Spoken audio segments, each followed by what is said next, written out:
un estilo de vida, una cultura de degeneración, inocentemente. Ahora, otra cosa que quiero explicarles sobre carga genética. Creo que olvidé tocar ese punto. Pero, ¿qué significa carga genética? Bueno, acá arriba vemos un poquito más el concepto en sí. Se refiere básicamente al margen de errores que existe en el ADN, en el código genético. No sé si me permiten un segundo. Sería una cuestión de poder ayudarles a... me dan un segundito. A manera de mostrarles, de forma didáctica, por supuesto, a qué nos referíamos con los códigos, ¿verdad? Bueno, aquí vuelvo a compartir otra vez. Aquí estamos. Aquí ustedes están viendo una animación de un ADN. Y se dice pues que el ADN aproximadamente está constituido por 3.000 millones de pares de bases. No sé si ustedes ven, pero voy a hablarlo de una forma muy sencilla. Dijimos que estas ponencias tenían que hablarse en un lenguaje parabólico, es decir, de parábolas. El ADN tiene unas letras. Con esas letras, en esas letras que tiene el ADN están las instrucciones para que funcione una célula correctamente. Estas letras, cuando se alteran, habíamos hablado hace unas semanas atrás, cuando se alteran esas letras, puede cambiar el sentido del comportamiento de una célula. Entonces, yo les comentaba, a manera de ejemplo, les decía, la palabra papá, con tilde en la última A, se refiere al progenitor, a quien nos ha engendrado a nosotros, ¿no? Y da el sentido de paternidad, papá. Y habíamos dicho de que la palabra papa sin tilde en la última A, sin ninguna tilde, la palabra papa se refiere a un tubérculo oriundo de las zonas andinas de Sudamérica especialmente. Papa es un alimento, sin tilde. Con tilde cambia todo el sentido de la palabra. Y no es necesario que cambie todas las letras. Solo bastó una tilde y cambió el comportamiento de lo que significa la palabra papá. Así como este ejemplo que les estoy dando sobre cómo una tilde puede cambiar el sentido de una palabra, en nuestro ADN basta solamente unos pequeños cambios en estas letras, y no que cambie la letra necesariamente, sino pequeñas sustancias químicas que se agregan encima de estas letras que estamos viendo en nuestro ADN, y nuestra célula puede iniciar un comportamiento completamente anormal y distinto a lo que normalmente estuvo funcionando. Y eso puede venir de la noche a la mañana. Estos cambios que pueden pasar en estas letras que estamos observando. En algunas personas esos cambios se dan, por ejemplo, cuando este ADN, estas letras cambian el orden de su ubicación. En otros casos, estos cambios se dan cuando el ADN sufre una ruptura, que a eso se les llama mutaciones genéticas, ¿no? Translocación, etcétera, etcétera. Entonces, ahora sí, regresando nuevamente a lo que habíamos quedado,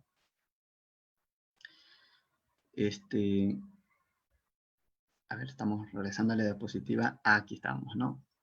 Continuamos aquí con el punto de la carga genética. Como habían visto, cuando hablamos de carga genética, hablamos de ese margen de errores. ¿Se acuerdan que les hablé de esas letritas que acaban de ver? Bueno, esas letritas representan, vamos a ver aquí, un segundo. Ok.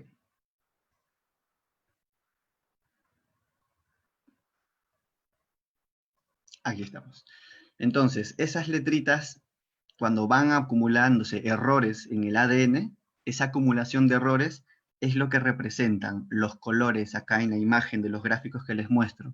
Los colores verdes y los colores rojo, ¿sí? Eso es lo que quería hablarles de carga genética. Entonces, nuestro ADN generalmente, en su generalidad, siempre el cuerpo tiende a heredar una carga genética positiva. Esa carga genética positiva es lo que representa el color blanco en los gráficos que están viendo.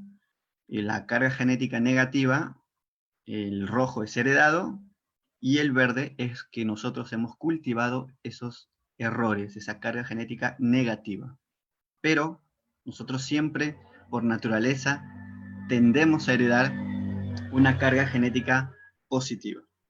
Entonces, eh, aquí lo que quería más o menos mostrarles era por qué nuestra última generación es la generación más enfermiza.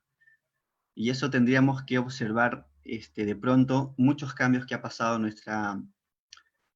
nuestra sociedad desde sus inicios de la industrialización hasta la actualidad. ¿Sí? Pero esta última generación es la más lamentable. Este gráfico que ustedes están observando literalmente es la historia de mi vida, la historia de Pedro Infante.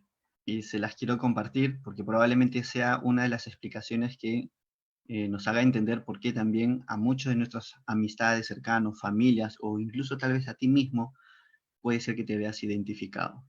No a esta misma altura como te lo voy a exponer, pero va a tratar de explicar un poquito y entender por qué nuestra generación actual ya no es tan resistente como incluso la de nuestros bisabuelos o incluso la de nuestros abuelos. Bueno, toda la historia de una herencia comienza siempre por, bueno, vamos a comenzar por los bisabuelos, ¿no? Y, sí, apagamos los micrófonos. No me refirió de eso. Apagamos los micrófonos, por favor, que se está escuchando que están conversando por allí. Se los agradecería muchísimo. Muchas gracias. Vamos a empezar entonces con la parte de los bisabuelos.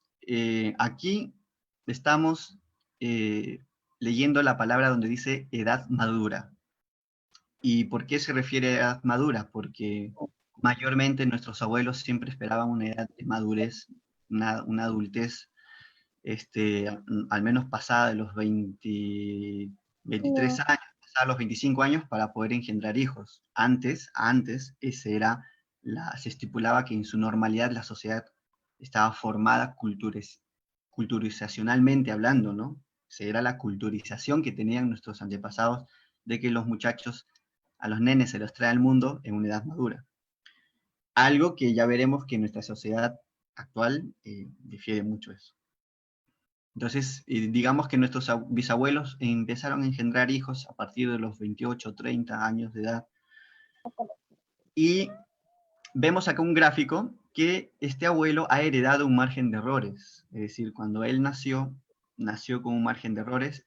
Y este bisabuelo, estos bisabuelos míos, estoy hablando acá ahorita de Pedro Infante, tenían ciertos malos hábitos, pero que de alguna otra manera era una sociedad donde pues iban a la iglesia, muchos de ellos eran católicos, eran muy reverentes con el tema de tomar la iglesia con más seriedad.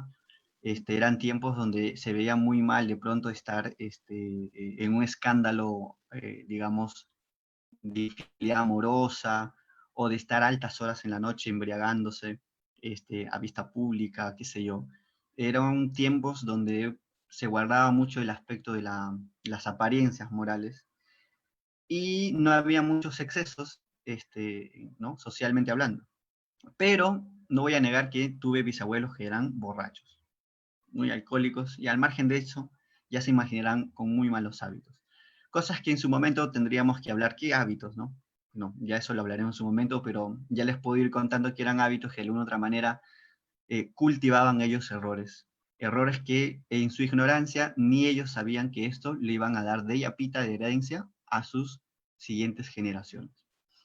Así que cuando llega una edad de madurez, estos muchachos deciden contraer matrimonio, se casan y deciden engendrar hijos. Y cuando empiezan a engendrar hijos a esa edad madura, pues hasta donde llega a esa edad madura, digamos 28, 30 años, hasta esa edad engendran hijos, hasta esa edad, lo que hayan cultivado, junto con lo que hayan heredado, se lo van a transmitir a quienes serían nuestros abuelos, que serían los hijos de nuestros bisabuelos. Estos niños nacen, recién nacidos, nacen con un margen de errores en su ADN, que sería la suma de lo que heredaron los abuelos, más lo que los abuelos cultivaron. En este caso, sus padres, ¿no? Los bisabuelos hablamos. Es la suma de esos dos. Por eso es que acá en el gráfico de los abuelos se muestra 0 años de edad, es un neonato, pero su margen de errores heredados es la suma de lo que cultivaron sus bisabuelos más lo que sus abuelos heredaron. Entonces ahí es donde nacen nuestros nenes, nuestros chiquitines, nacen con ese margen de errores. Errores en esas letras que les mostré hace un momento, esas letras en el ADN, esos cambios, esas variaciones en esas letritas, son estos errores que se acumulan y de pronto nacen los nenes con estas propensiones. Ahora, ustedes están viendo que lo que en común une a todos estos gráficos es una línea amarilla que tiene un número que dice 50%. Tiene un indicativo. ¿Y por qué 50%, amigos? Porque esto es lo que de pronto hemos aprendido, lo que nuestros pacientes, lo que las personas en el deseo de ayudarlos, de servir, en la atención, hemos aprendido también de ellos esto. 50% significa que mientras estas barritas de colores, estos márgenes de errores, que es el verde y el rojo, no pasen el 50% de la línea amarilla, y ustedes van a ver acá los gráficos lo que dicen. Acá vemos una flecha amarilla que indica hacia arriba, y hay otra flecha amarilla que nos indica y nos lleva hacia abajo. Vamos a leer la que nos indica hacia abajo. Dice así, y hablo en nombre de mis compatriotas peruanos, porque a todos los que he entrevistado, en su mayoría son peruanos, y este siempre ha sido su manera de pensar, incluyéndome a mí mismo. Este es el 50% hacia abajo, el peruano filosofa, ¿qué filosofía esto? Filosofía de la vida. El peruano filosofa de esta manera. Si no me duele, estoy sano. Solo iré al doctor, y voy a hablarlo en la jerga, en el dejo de las zonas, de las serranías, de las zonas provincianas de mi país, que hay unos dejitos bien lindísimos que tienen. Entonces, yo, ¿para qué voy al doctor? Yo al doctor no voy, ya, años yo no voy al doctor. Yo al doctor voy cuando algo me duele. Ahí nomás voy al doctor. Esta actuación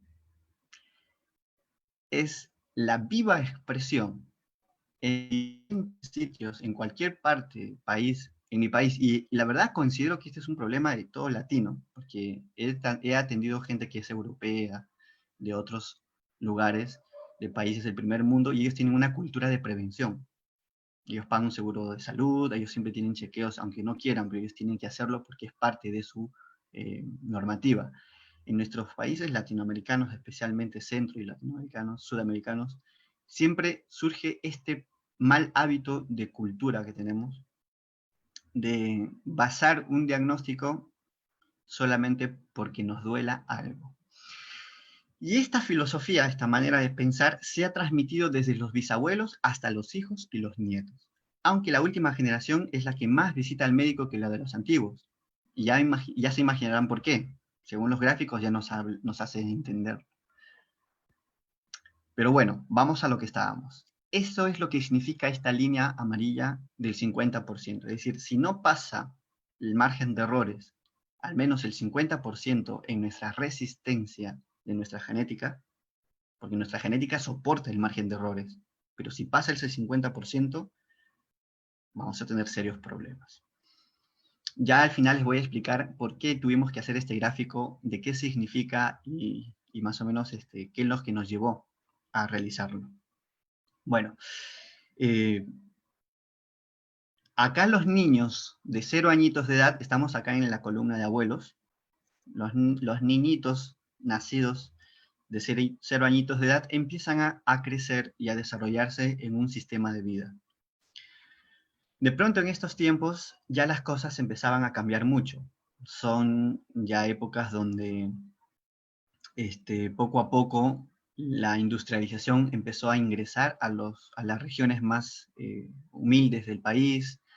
Empieza toda una revolución industrial y económica en auge, que paralelo a ello se hacía muy prometedora la vida. En lo que respecta a medicina, hubo grandes avances en esos años donde la gente estaba muy feliz, muy contenta, porque al parecer creían que todas las enfermedades, porque ellos basaban que la enfermedad significaba doler algo, las enfermedades iban a ser curadas a través de las ampollas y las pastillas. Esa era la filosofía de estos años, de nuestros bisabuelos y nuestros abuelos, que empezó a hacerse mucho más viralizado todo esto en la era de nuestros abuelos, ¿no? Si bien es cierto, no sé si ustedes me lo corroboran, pero nuestros abuelos son adictos a las pastillas. Ellos no quieren saber de dieta. Ellos difícilmente, para mí, les voy a ser sinceros, es lo más difícil es atender pacientes que son ya de tercera generación. Son abuelos, abuelos. Casi de mis abuelos no he atendido mucho, casi no mucho. Ya son pocos los que quedan vivos, especialmente este año, ¿eh? Pero de los abuelos, es una generación que ellos dicen, pero yo quiero rápido, me dicen. Si me vas a cambiar dietita, dietita, yo quiero rápido, quiero sanarme. Alguna pastilla, deme, doctor. Entonces son esa generación, y se entiende, porque si uno hubiese vivido en esos años, hubiese compartido esa misma filosofía, ¿no? Entonces, me duele algo, pastilla, inyección, eso es. Y voy al doctor, doctorcito, doctorcito, ahí me acuerdo, se le llevaba el pavito, se le llevaba la gallina, en provincia se hacía eso. Y son esa generación pues que siempre era la cuestión silenciar a la enfermedad, cortar a la enfermedad, y la pastilla es la solución. Entonces son esa generación, por eso es que ustedes verán en el gráfico que el margen de errores cultivados es más alto, porque se creía y se presumía que la solución para todo eran los antibióticos y eh, las nuevas generaciones de fármacos que prometían, entre comillas, aliviar todo y darte una vida segura y feliz. Esa era la propaganda de esos años. Así que cuando llegan estos abuelos a una edad madura, obviamente, con lo que habían heredado, más lo que ellos habían cultivado, y que al margen del alcohol, de los excesos que hubo, porque hablo, soy sincero, en mis abuelos ha habido muchos excesos, eh, en todo ámbito, moral, físico, espiritual, ellos engendran muchachos. Y todo siempre sujeto a una apariencia social, es decir, cosas que se hacían de pronto detrás de la puerta, pero que socialmente se veían un buen hombre, un buen vecino, un buen padre, etcétera, etcétera. Cuando pasan los años, y es cierto lo que dice la Biblia, algún día todo sale a la luz y pues nos sorprendemos de las cosas que hicieron en su momento. Pero bueno, ahí estamos. La edad madura. Nuestros antepasados llegan a una edad madura, deciden asentar cabeza y tener una familia e hijos. Y a esa edad madura podemos decirle pues que ya no era a los 30, de pronto empezaron a engendrar hijos a partir de los 25 años de edad, un poquito más jóvenes. Y no se engendran. Ahí engendrarían a quienes serían nuestros padres. Nuestros padres nacen desde los 0 añitos de edad. Ahí está. ¿Qué heredan nuestros padres? Nuestros abuelos cambiaron en algo, hábitos positivos, hicieron algo noble, poder llevar una vida más ordenada, una vida, digamos, controlada por la gracia de Cristo. Pues no, estaban dentro de un concepto de una religión donde de pronto pues no se les enseñó nada de lo que era hábitos ni nada de eso, sino de pronto a veces la religión solo se suma a perdón por los pecados y trata de hacer lo correcto y chao, ya está. Entonces no tenían una estructura, un camino de conocimiento, es de entenderse más bien por qué deberían haber actuado de esta manera. En lugar de criticarlos, la verdad es de entenderlos mucho. Así que ahí están nuestros padres, desde los 0 añitos de edad, neonatos, nacen trayendo sobre sí estas cargas hereditarias, estos márgenes de errores. Ahora, partimos. Esta generación de nuestros padres desde niños mostraban algunos problemas de viruela, varicela, y se empezó a venir una cultura y se decía, no, es que, porque les digo que no había vacunación en la época de nuestros abuelos y bisabuelos. O sea, esto de las vacunaciones vino a partir de la era de nuestros padres con fuerza. Estamos hablando de décadas, no sé, de los 60, de los 70, de los 80, y es donde empieza a incrementarse más las vacunaciones en niños. Y es que ya el margen de errores está cerca abordando el 25%, o sea, no es que es menos como la de nuestros abuelos o bisabuelos, o sea, ya es regular. Ya los niños tienden a ser más susceptibles a ciertos factores exteriores o de ambiente que de alguna otra manera les hacen dificultar su desarrollo neonato hasta su desarrollo de madurez, que es hasta los 12 años. Entonces, bajo esa premisa, los nenes de 0 añitos ya de alguna otra manera requieren esos sistemas de vacunación que el mundo empieza a popularizar, a formalizar como esenciales en los sistemas de salud de los gobiernos. Y allí nuestros padres, claro, ya las vacunas, ustedes sabrán, muchas de ellas pueden ser muy inofensivas, que es contaditas, y en su mayoría todas siempre han estado bajo un cierto tipo de efecto secundario. ¿A quiénes va a afectar más las vacunas? Son aquellos niños que han nacido pero pasando el 50%. A ellos les va a afectar mucho. A quienes de alguna otra manera su cuerpo va a tratar de resistir todo ese poder de vacunación es aquellos que estén más abajo del 50%. Tal vez no la pasen muy bien, pero no les va a llevar a algo peor. Obviamente sería mucho mejor no hacerlo, pero no sé, yo no soy quien para decir qué, no soy especialista en ello, no soy virólogo ni pediatra, pero considero que algunos nenes, por cuestiones lamentablemente de su inmunología, necesitan un refuerzo, es que puedo decirlo, ¿no? Pero bueno, eso sería cuestión de tomar el tema por otro asunto.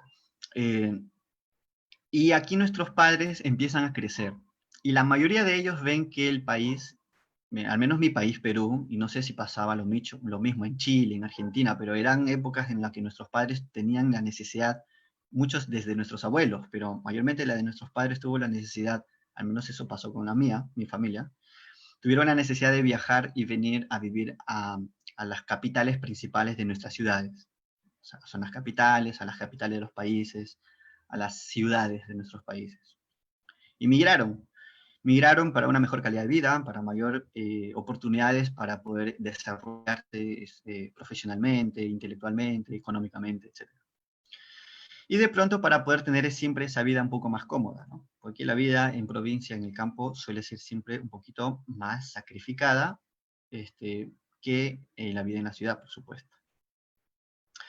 Es más, ¿no? La época de nuestros abuelos vivían no de economía, vivían de trueques. Incluso se considera que nuestros abuelos también vivieron así, casi similar. Ya la generación de nuestros padres es la que empezó a vivir a base de pago asalariado. Yo gano a base de un intercambio económico por un servicio de mi, de mi trabajo, ¿no? Y que hasta ahora vivimos en ese sistema. No veo que esté muy lejos tal vez regresar al sistema de trueques en un futuro tal vez no muy cercano. Pero bueno, nuestros padres al llegar a la ciudad aprenden y conocen una gastronomía que es muy distinta a la de sus lugares. Aparte empiezan a conocer pues una vida un poquito más llena de privilegios, de excesos. Ya no era una costumbre de dormir un poquito temprano como lo hacían en su tierra, ya que en la ciudad la electrificación y el sistema de vida moderno nos hace pues excedernos más en horas de dormir, etcétera, etcétera, etcétera. Hay muchas cosas que la ciudad tiene de bueno y mucho más de malo.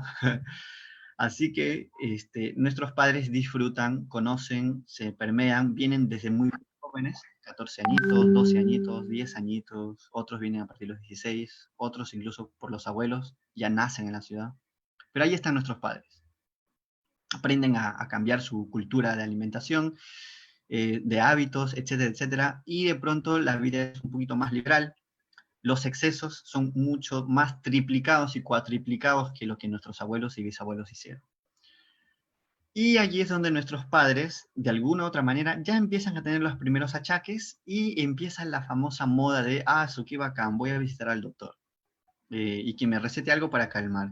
O me siento mal, me han detectado gastritis. Es decir, ya nuestros padres empezaban a tener problemas ya de tipo metabólicos o de tipo infecciosos, enfermedades infecciosas, pero más recurrentes. Así que bueno, nuestros padres cuando empiezan a tener estos problemas y ya visitan al doctor es porque realmente no soportan, pues no se sienten mal, ya les duele algo. Entonces ahí es porque ya nos da una sintomatología que hemos pasado ya ese 50% de brecha, de barrera, de lo que nuestras células resisten enfermedades físicas. Y en estas circunstancias, al margen de eso, como les digo, la mentalización siempre ha sido solución, pastilla, inyección, ya está. Y si es un tumor, operación, y ya está. Sigo mi vida normal. En esa mentalización, en esa edad madura, nuestros padres a veces nos engendraron mucho más jóvenes que nuestros abuelos y bisabuelos. Tal vez ellos tuvieron hijos ya mucho más temprana edad, 19, 17 años, 18, qué sé yo, 20. Empezaron a engendrarnos a esa edad. No es en todos los casos igual. Hablo que en la mayoría de lo que yo he podido entrevistar ha sucedido esto. Es decir, el apetito sexual es mucho más temprana edad, es más despierto, y el deseo de madurar, formalizar familia, es mucho más rápido y más avanzado que la generación de antiguos, ¿no? Esto lo podemos hablar perfectamente con un sociólogo, un especialista en estudios de las sociedades y la culturización. Pero es un hecho. No pasa en todos los casos igual, puede ser que suceda esto en más del 60% de la población. Pero ha habido esa tendencia. Nuestros padres generalmente nos han tenido más a temprana edad. Yo, por ejemplo, mi madre me engendró a los 20 años. Si yo voy más atrás, mi abuela engendró a mi madre a partir de los 32 y mis bisabuelos a partir de los 35. O sea que en mi familia al menos considero que esto es un fenómeno que sí ha sido real. Y bueno, entre la edad madura, obviamente falta de culturización mucho en lo que es educación sexual, vamos a proyectarnos para tener hijos, ¿no? Vamos a ver cómo se maneja eso. No ha existido nada de eso en nuestras generaciones. Hablo en la mayoría de nuestra población de nuestro país. Considero que hay otros países donde esto se gestiona desde el colegio. Así que estoy hablando en una historia que pasa en una población peruana especialmente, en Latinoamérica. Engendran, nuestros padres nos engendraron a nosotros. Y aquí es donde Pedrito Infante nace, quienes hablan, ¿no? Pedrito Infante con sus 0 añitos de edad. Amigos, y yo fui un niño enfermizo. O sea, desde nene siempre he sido ese pequeñito que se enferma constantemente de las vías respiratorias, que hay que estar llevándolo siempre al doctor, que los gases, que la gripe, que la tos. Cuando era infante, siempre, cada vez que venían los cambios de clima, de verano a invierno, me enfermaba. Y cuando terminaba el invierno, ingresaba el verano, la primavera, igual me volvía a enfermar. O sea, era un muchacho que se enfermaba 5 veces al año. Había que estar llevándolo al doctor siempre con las ampollas ahí. Ese era ese niño de 0 añitos que fue creciendo. ¿Qué es lo que hizo? No crezca. Miren acá que el grado verde de mi persona, y esto se pueden identificar muchos, tal vez. Este rango verde que están observando de mi persona no ha crecido tan alto como el de mis padres. Y aquí quiero dar una explicación. Lo que pasa es que yo nací en la iglesia, de alguna otra manera. Yo nací dentro de un contexto de la iglesia, es decir, yo no he podido tener excesos de alcohol, de alguna otra manera de libertinaje. No he andado, digamos, adquiriendo muchos tipos de virus de transmisión sexual o de cierto tipo de microorganismos que pueden también, esos microorganismos van alterando nuestro ADN, por supuesto, van alterando el código. Entonces uno no ha tenido ese estilo de vida desde muchachito, eh, y considero que eso y muchos otros hábitos más, no he sido mucho de consumir cerdo, jamonada, jamón, etcétera, etcétera, hasta cierta edad, ¿no? Hasta la edad donde yo no ganaba mi dinero, no trabajaba, digamos, vivía bajo el techo de mis padres, siempre viví bajo esa esfera, esa cobertura de hábitos cristianos. Pero aquí sí, al margen de eso, yo que le coloco acá que se ha subido es que, bueno, como todo aquel que vive en la ciudad, se excede en otro tipo de alimentos, en grasas, en exceso de comer carnes, consumir golosinas. Yo he sido recontra golosinero, amigos, no faltaba un día donde no me como un helado o que unos 8 barras de chocolate me pueda comer durante el día. Problema de ansiedad, mucho en el comer, uno nace a veces con el don del apetito y uno lo pervierte terriblemente, ¿no? Y, y de allí empecé, pues, me aparté mucho de la parte de mis principios en un momento. Yo considero que esto pasó a los 15 años, y empecé a través de malas influencias, y es por un querer personal. A uno quiere a veces perderse, se vuelve bien rebelde, terco, y como que corta el propósito de Dios para tu vida, ¿no? Así que no siempre, pero eventualmente empecé a conocer un poquito más lo que es esa vida de libertinaje. Y uno dice, bueno, no pasa nada, ¿no? Dios es amor. Y al mismo tiempo también, Dios, no me gustan tus reglas. Y he vivido mucho tiempo desde niño en reglas y quiero ser libre. Siempre el pensamiento de un muchacho que le llama la atención la curiosidad del mundo. No duró mucho porque a los 17 años de edad, y ahí es donde considero yo que disparé un poco más esa carga de malos hábitos, probé de todo, ¿ah? Sí, también carnes inmundas, de todo, y las salidas con los amigos o amistades por ahí, en la universidad más que todo. Entonces llega un punto donde uno, yo le he puesto edad madura, pero en sí, yo, claro, yo pasé ya los 12 años, de a los 17 años de edad me detectan un problema de una enfermedad pulmonar llamada fibrosis quística. Mis pulmones empezaban a endurecer como el concreto, como la madera, y al endurecerse ya no podía captar la suficiente cantidad de oxígeno para poder respirar normal. Y mis pulmones al mismo tiempo se empezaban a humedecer. Y esa humedad era la cuna para que microorganismos que viven de esa humedad hagan su nicho en mis pulmones, ¿no? Entonces ahí empecé a tener problemas de insuficiencias cardíacas, muchos trastornos, muchos especialistas buscando, porque era muy rara esa enfermedad, muy joven para que esté tan delgado, porque me puse súper delgadísimo, no asimilaba comida, nutrientes, era terrible. Y en todo ese contexto, traté de sobrellevarlo de la mejor manera hasta que eh, conocí de pronto el tema de la dieta plana, ¿no? Ahí es donde comprendí todo lo que les estoy explicando aquí. Y la esperanza fue esta, ¿no? Que yo podía bajar esa carga de errores, que mi cuerpo tiende siempre a renaturalizarse, a regenerarse, pero que eso iba a ser que al menos mi enfermedad que tenía, porque tenía quistes en los pulmones, era feo, yo vi que esto pasó en 3 meses. Mis quistes desaparecieron al cambiar mis hábitos y al hacer una reforma, obviamente. Me puse muy feliz porque los médicos me habían dicho que yo tenía 10 años de vida. Entonces, aquí es donde yo vi que entre 4 a 7 meses me sentí como nunca en años me había sentido en la resistencia física de mi cuerpo. Aún cuando mi enfermedad no se expresaba al 100%, yo siempre tenía dificultades en la resistencia física. Fue extraordinario ver que eso se revirtió en cuestiones de meses. Entonces yo siempre les digo, cualquier enfermedad, por más grave que sea, no se va a curar, amigos, no se va a curar la enfermedad. Se va a estabilizar, que es muy distinto. La palabra estabilizar significa como que la enfermedad se duerme, se duerme. Esos códigos alterados se desactivan y se quedan como congelados, como dormidos, como hibernados, genéticamente hablando. No se van a expresar las enfermedades. Y que no tengas los síntomas y no expreses la enfermedad no significa que estás sano o que te has curado.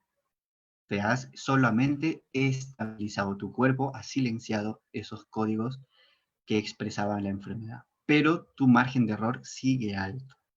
4 a 7 meses sigue alto ese margen de error. Entonces, ¿cuánto tiempo lleva para que yo al menos baje menos del 50%? Y este mensaje que les doy es el mensaje que se le pide, por favor, a esta generación del 2020, que tenemos todos estos años por delante para hacer prevención de emergencia. Porque nos lleva, se estipula, amigos, que se puede ser un viaje de 7 años. Puede ser menos, porque la gracia de Dios es así, Él puede acelerar las cosas. Pero hablando de biológicamente, en la forma del comportamiento normal de nuestro cuerpo, es un viaje de 7 años para que al menos ya esté en el 50%. Entonces, quien les habla lleva 10 años, yo siento y considero que estoy menos de ese 50%. Yo era uno de los principales síntomas de que yo estoy menos del 50% es mi peso, que ahorita ustedes me ven cachetón, porque yo, si estuviese hablando en mi versión de Pedro antes, estarían viendo estos pómulos bien notados y bien medio cadavérico, con una nariz tan grande como condorito, como un cóndor. Y era bien delgado, o sea, delgadísimo, y es que yo comía bastante. El problema eran mis trastornos de absorción de nutrientes. Cuando entré a la dieta plana, comía bien, pero el peso ya no era un problema, mi contextura de peso ya no era un problema que se basaba en que no estoy alimentándome bien. Era un problema, parte de una enfermedad de los genes, porque la carga genética estaba alta, que era cuestión de que el tiempo lo solucione. Yo soy el vivo caso, porque muchos que me han conocido, no sé si están acá, pero amigos muy cercanos míos que me han conocido, sabían que mis apodos eran tallarín con tabas. Entonces imagínense un tallarín que es bien delgadito, con unas zapatillas y una gorrita y unos lentes. Entonces, ese era mis apodos. Oye, tallarín con tabas. Las enfermeras, porque ya sabían, yo siempre iba a un policlínico, ellas ya sabían para qué siempre iba a veces. Era para poder controlar los problemas infecciosos broncopulmonares. Entonces, el doctor decía, ¿quién es, señorita? Su asistenta. Y la enfermera le decía, señor, doctor, ha venido peso lástima.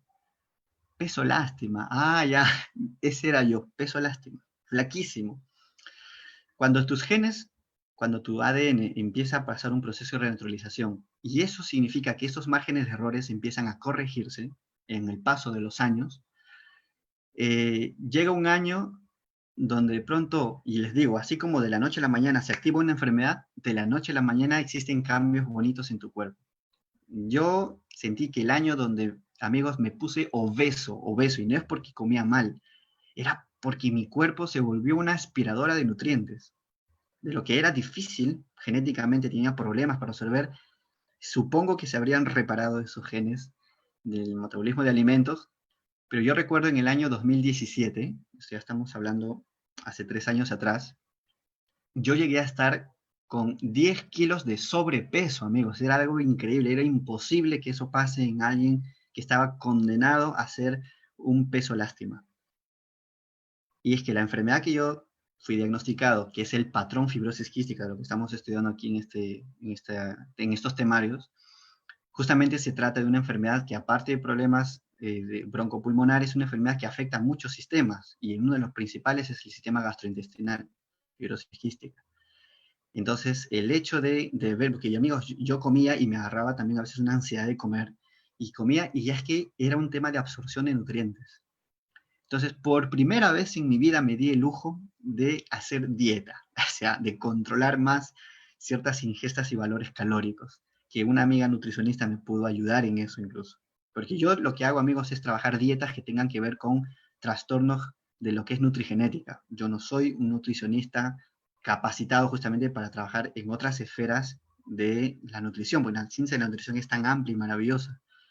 Yo lo que me he especializado en lo que es nutrición clínica. Entonces, cuando yo empecé a tener este problema ya, tenía que conocer un poquito más mis balances calóricos, etcétera, etcétera, y claro, necesitaba la ayuda ya de una profesional. Me ayudó, controlé el tema de mi peso, que me lo pasé casi todo el 2017 obeso. Obeso, les digo obeso porque estos cachetes estaban mucho más grandes. Y claro, 2017, sumen ustedes, porque yo, Pedro Infante, inicié un cambio bien estricto y disciplinado en el 2010 sobre mis hábitos de vida. Si sumamos 2010 para el 2017,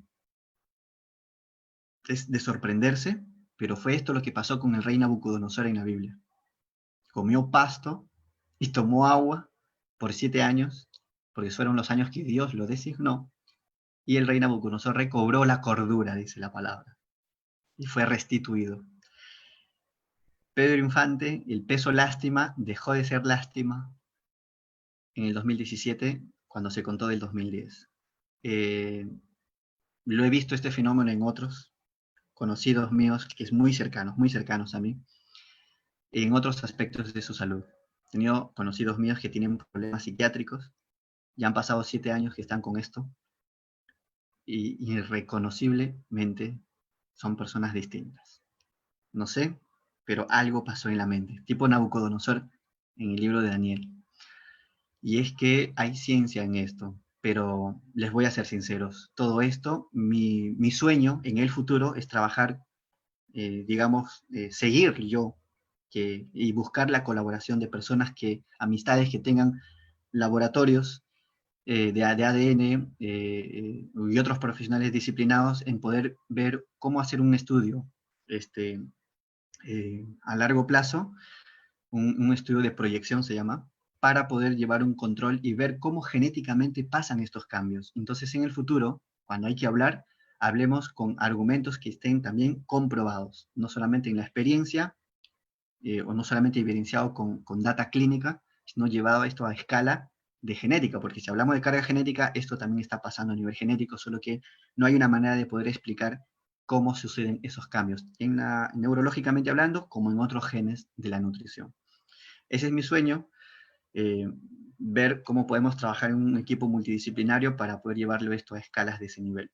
Pero del momento es algo que se está llevando de esta forma y bueno, otro dato que les quiero contar, quien les habla tenía problemas de no tener hijos, o sea, cuando me diagnosticaron mi enfermedad, parte de todo esto, mi médico me dijo, te vamos a hacer una prueba de esperma para ver si eres alguien que puedes tener hijos, si estás apto para ello. Y mi prueba de esperma, que se mide del 50 hasta 100, se prueba si los espermas como pescaditos, si están aptos, ¿no? Me dijo, mira, el 50% es con dificultad, con mucho intento, puedes llegar a embarazar a alguien, pero menos del 50% viejo no le haces nada, me dijo. Amigos, yo salí en el 38%. Me dijo, hijo, tú no puedes tener hijos. Ah, me dolió, me sentí triste. Entonces uno siente, me han dado 10 años de vida y encima no puedo tener hijos, nada, bueno, preparado para una muerte lenta. Cuando yo conozco todo esto, veo una esperanza. Entonces les quiero comentar, esto es una noticia muy bonita que les quiero dar. Eh, este año nace mi hija, todos los controles clínicos que se han hecho hasta el momento ha estado excelente. Mi esposa me comenta y me dice, mi amor, la bebé está muy, muy, muy, muy bien desarrollada, está muy estable, sus signos, sus síntomas, todo está ok. Se sorprenden porque a pesar de una dieta que en su 80% al 90 casi por ciento es a base de todo lo que es origen vegetal, se está desarrollando de forma muy saludable. Entonces, ¿qué les puedo decir? A esa nena la engendramos el año pasado, dentro de la planificación, y, y son años donde uno estuvo menos de ese 50%. Y aquí es donde quiero contarles, aparte de la alegría de decir, bueno, me hice mi prueba de esperma moderna y ha salido que estamos al 78, casi al 80% de fuerza energética de los espermas. Entonces, ¿qué significa eso? Que ha cambiado las gónadas, los sistemas de formación de espermatozoide, los sistemas de la génesis embrionaria, ha superado más. Y eso significa que estos márgenes de errores han disminuido. Entonces, ¿qué pasaría? Y es lo que está pasando actualmente con nuestra generación actual. ¿Qué pasaría si engendramos hijos con la carga genética que yo hubiese tenido a los 17 años? Por ejemplo, hay muchachos que tienen hijos a los 14, a los 15, a los 16 años, 17 años, a los 20 años. Y son generación de hijos o nietos que están en esta edad madura, o digamos que están en una edad donde ya pueden engendrar, pero son bien muchachos, bien jóvenes, están con un margen de carga genética alta y engendran nenes. Imagínense una quinta barra aquí. Entonces, cuando Dios dice, visito desde la tercera hasta la cuarta generación, es porque la quinta generación, amigos, no va a vivir mucho tiempo. Y eso nos lo enseña mucho la genética, la genética médica, la genética clínica. Nos enseña pues que niños que nacen con altos márgenes de error, eh, niños que son enfermizos, o sea, ya recién nacidos, están muy mal de salud. Yo he visto, no muchos, pero pocos casos nos ha tocado trabajarlos. o de lo contrario nacen con un trastorno, digamos, cromosómico, como la trisomía 21, que es el síndrome de Down, o le llamamos los mongólicos, o los niños mongolitos. Hablamos con niños que nacen con trastornos ya cromosómicos, como el síndrome de Rett, que es un tipo de autismo profundo que es terrible. Niños maravillosos, pero que tienen totalmente la inactivación de diálogo y comunicación con el exterior.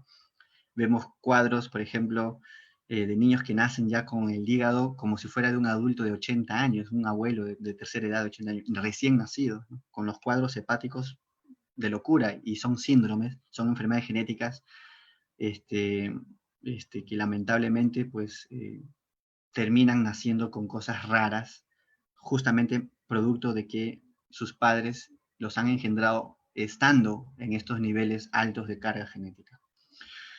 Entonces, la pregunta siempre va a ser, el consejo, amigos, si de alguna otra manera son ustedes conscientes de que su salud no es que marche muy bien, pero arde dentro de ustedes el deseo de tener hijos, ámenlos, amigos, no trayéndolos a sufrir. Ámenlos primero ustedes cambiando y bajando esto, al menos mínimo unos 4 años, con mucha ayuda del Señor, con mucha disciplina. Refórmense, aprendan, absorban todo tipo de conocimiento necesario que a través de este canal, de nuestra querida hermana Sonia y el ministerio pastoral que trabaja en la región allá de Cutervo, ustedes puedan seguir educándose, aprendan más bien a cómo corregirse y conducir mejor su vida ustedes. Los nenes pueden venir después y ya será tema de hablar de otra cosa en su momento, pero no los traigan a sufrir, amigos. Les los digo yo como una generación de alguien que nació enfermizo. Y la verdad que es triste la vida de un niño cuando es enfermizo desde niño. Es un sufrimiento terrible. Si tan solo lo supieran, de verdad, un niño como no es feliz. Le crea un shock psicológico terrible. Los traumatiza a tal nivel psicológicamente que dice, con mi enfermedad no puedo ni siquiera ir a la universidad. A veces se le cortan las aspiraciones de crecer, porque la enfermedad realmente te limita y te bajonea hasta ese nivel. Por favor, piénselo bien. No de esa manera egoísta, decir, yo ya quiero tener hijos, los voy a traer, sea como sea. Amigos, eduquémonos. Para eso están estas conferencias, para eso están temas que muchos, no solo yo, muchos amigos míos que también son promotores de la vida saludable, son profesionales, que son estudiosos en la materia, están siendo utilizados para poder hacer una amonestación y un llamado a la reflexión, a la recapacitación y a la reforma, por supuesto. Entonces, acá la Biblia nos da un mensaje maravilloso.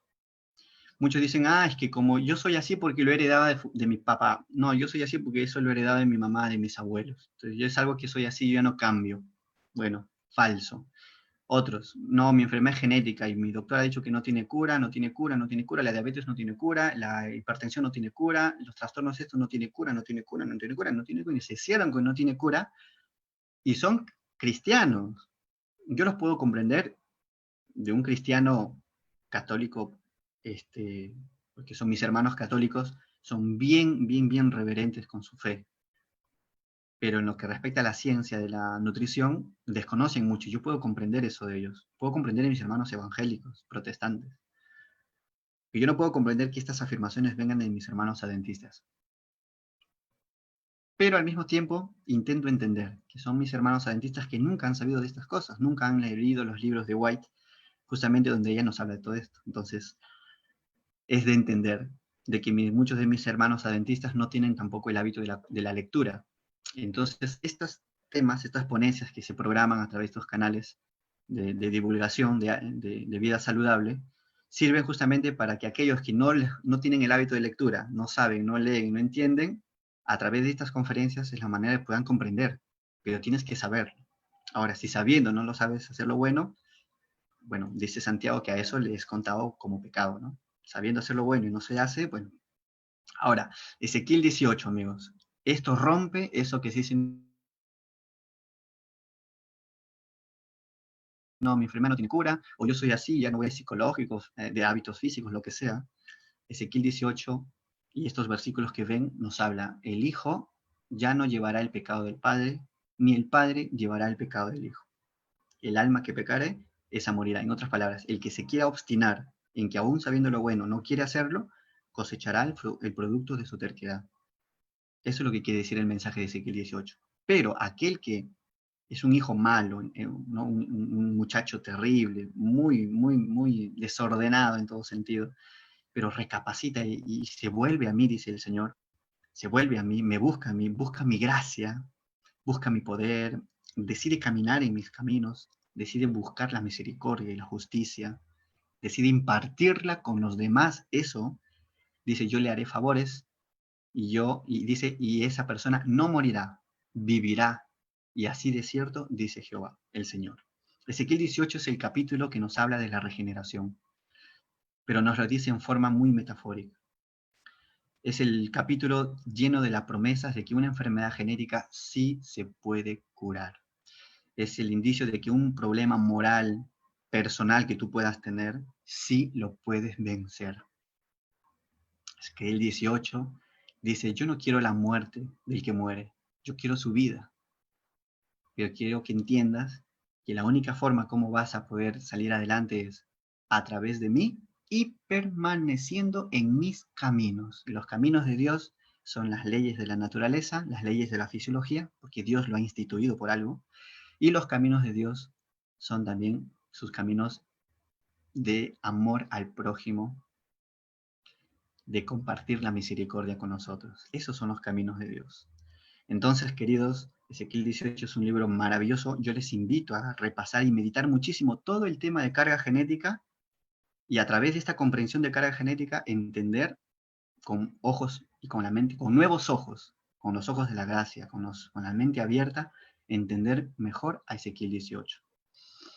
Dios no quiere que lo ames o que hagas cambios estrictamente derechos, sobreexigidos, que le obligues a tus hijos, a todos, ya, tienen que cambiar, tenemos que hacer esto. No, no, querido, no. El cambio es motivado por el amor. Si tú has sentido en esta ponencia el llamado a cambiar tus hábitos para bajar tus cargas genéticas, no sé dónde te encontrarás, justo los exámenes clínicos nos dan un aproximado de cómo podría estar nuestra carga genética, los exámenes clínicos. Y si tú sientes el llamado de hacerlo, hazlo para ti, porque tu testimonio va a hablar mejor que exigir a los que están a tu alrededor que cambien. Si eres un líder de iglesia, no le exijas a tus miembros. Si eres un padre de familia, una madre de familia, no le exijas a tu esposo un cambio. Más bien conversen y solamente promuevan, aconsejen el cambio, pero no condicionen el amor, la gracia y la salvación de Dios a que Dios los amará más si cambian. No, querido, Dios ama al bueno y al malo, su sol sale para malos e injustos. Lo que yo te llamo, y es algo que quisiera que no repitas, porque yo en su momento, los primeros 3 años de mi cambio, yo vivía así, medio fariseo, tratando de ver que todos cambian, porque es así, dice así, esto tiene que ser así, así.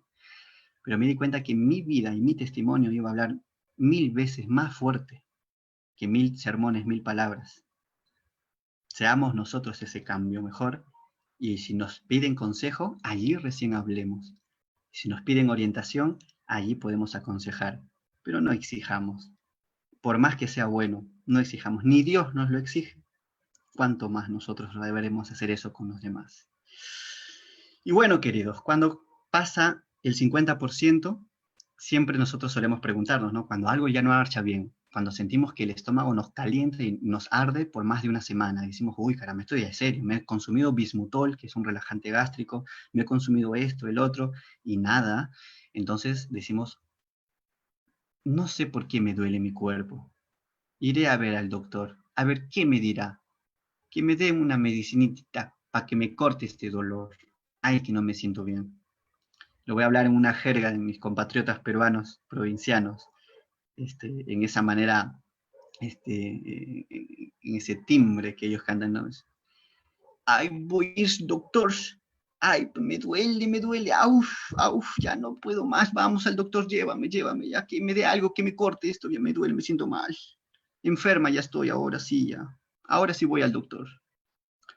Va al doctor, el doctor le medica, piensa que es una gastritis más, y dice, si no pasa nada, regresa. Efectivamente, pasan los 5 días, los 6, 7 días, no pasó nada, se sintió levemente mejoras, pero ella sigue con el problema. Es más, empezó a vomitar. Regresan, el doctor se preocupa y dice, bueno, vamos a hacer estudios más profundos. Le manda algunos marcadores específicos, le hace un estudio ya de, con una sonda nasogástrica para empezar a estudiar, una endoscopía, y descubren que hay unas heridas gástricas y hay un tumorcito que ya empezó a crecer. Eso pasa cuando nosotros basamos nuestra enfermedad por los síntomas.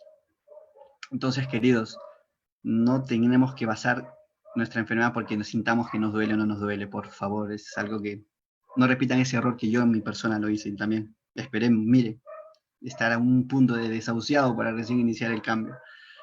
Amigos queridos, chequense a tiempo, pueden aprender a ver su carga genética a tiempo, pueden hacer cambios a tiempo, con un llamado de amor que Dios hace, no con un cambio obligatorio, estricto, porque esto es lo correcto y hay que hacer lo correcto. No, querido, las cosas siempre van a funcionar cuando hay amor. Y el amor entra también con la razón. Así que, querido, esto es lo que quería comentarte sobre carga genética. Dios todo lo hizo bueno en gran manera. Y a ese ideal nosotros tenemos que colaborar en nuestra manera de vivir. El hombre fue creado el sexto día, recordar eso, ¿verdad? Y Éxodo, aquí está, lo que justo hablábamos en la ponencia. Yo visito la maldad sobre los padres y los hijos hasta la tercera y cuarta generación. No existe una quinta generación. ¿Qué significa de los que me aborrecen? Dice el Señor. Amigos queridos, aborrecer es cuando el ser humano desprecia su gracia. Entonces Dios lo siente como que aborrece un regalo. Imagínate tú le das un regalo a alguien que estimas mucho, que lloras mucho, te desvelas por él, como el padre y el hijo pródigo, ¿no? ¿Acaso el padre lo trató con indiferencia? Oh, y ahora que estás todo, ahora vienes a mí, bueno, ven para acá. No, el padre fue y lo abrazó, lo besó. Ese es el amor desesperado de nuestro Padre Celestial por cada ser humano de esta raza caída. Es un amor, no lo vamos a entender, queridos. Es difícil, por más que tengamos hijos.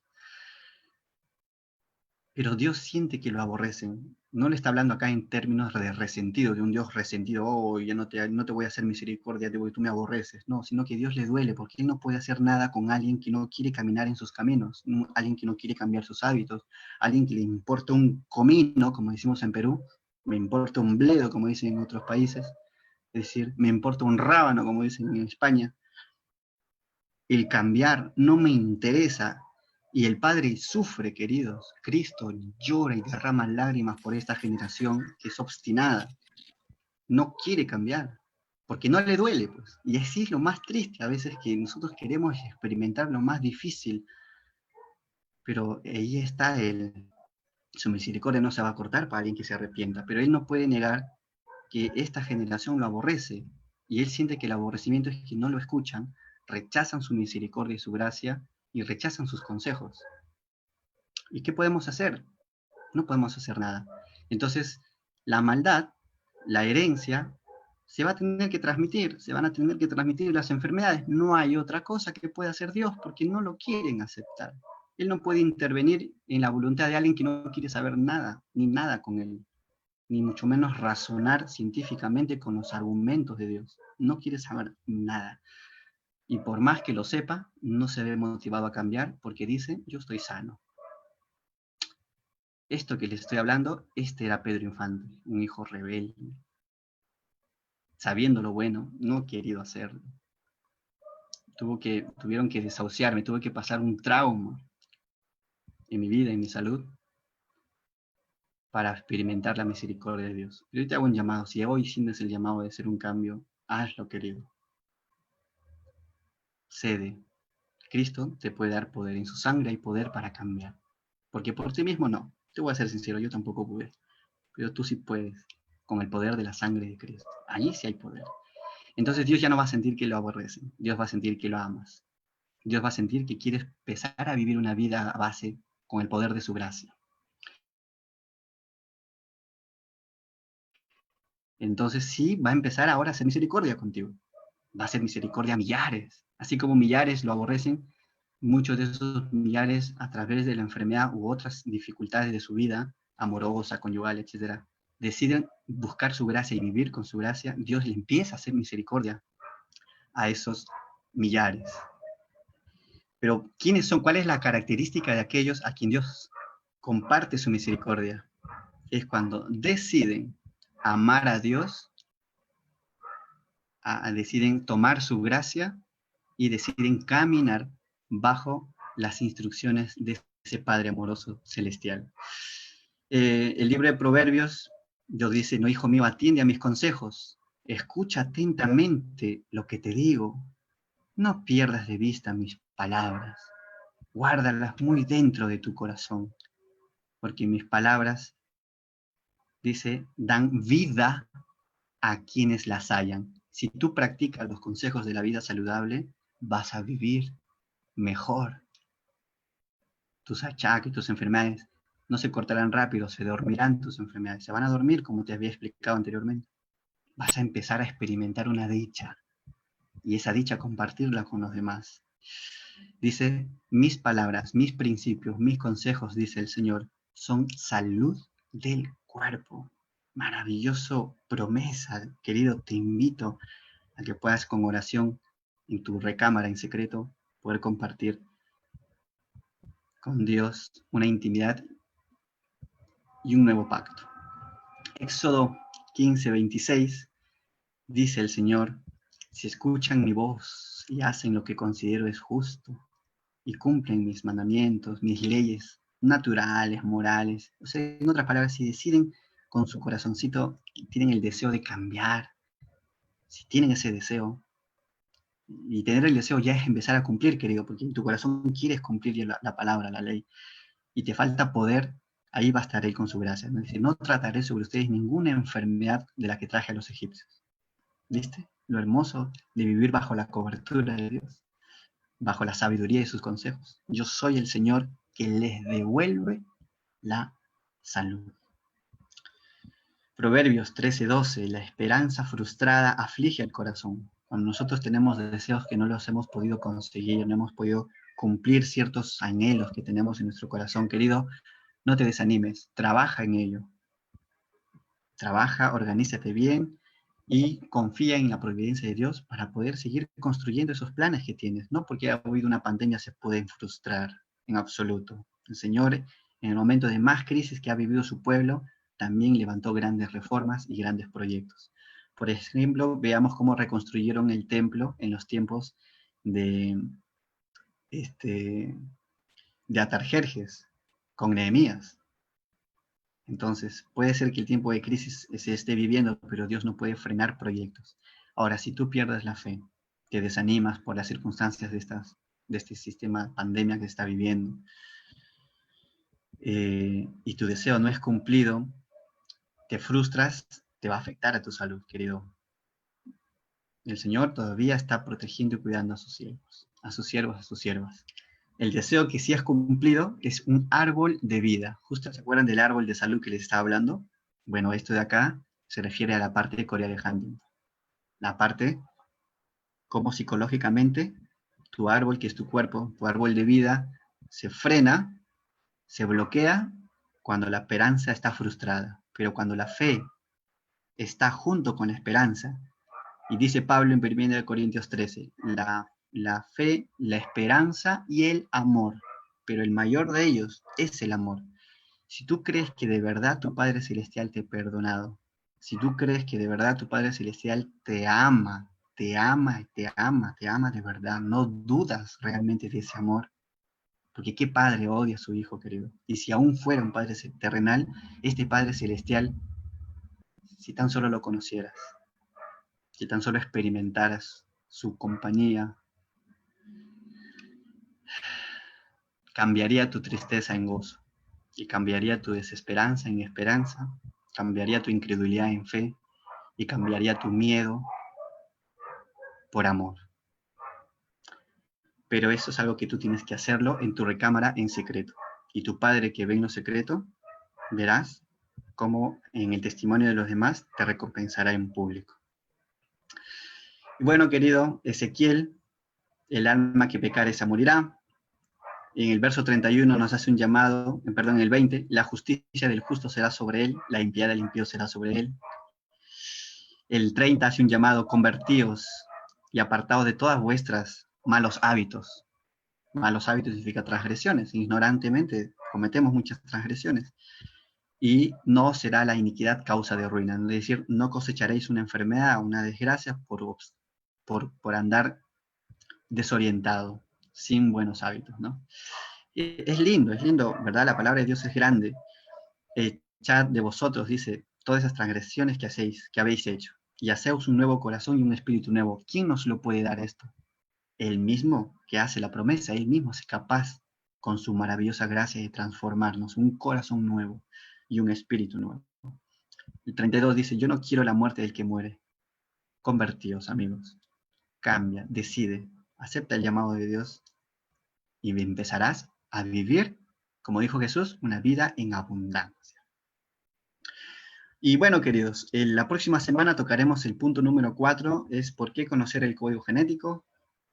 Hablaremos un poquito más sobre estos puntos que se acercan dentro de este curso, de estos temas que estamos dando, para entender por qué es importante el inicio de la reforma que estamos llevando, a dónde nos lleva el Señor, a dónde nos quiere llevar, y si estás tú con un problema de salud, pues considero que estos son los temas que deberías ir conociendo para iniciar ya el complemento y el crecimiento del aprendizaje de tu formación para poder curarte a ti mismo. Jesús dijo, médico, cúrate a ti mismo, ¿no? Eso es un principio. El médico, ¿cómo va a curar a otro si él mismo está mal? Entonces, todo esto es para que uno mismo se autodesarrolle más, mental, física y espiritualmente. Agradezco mucho su atención. Pasaremos a una sección de comentarios por allí y gracias. Que Dios te bendiga grandemente, querido. Shalom.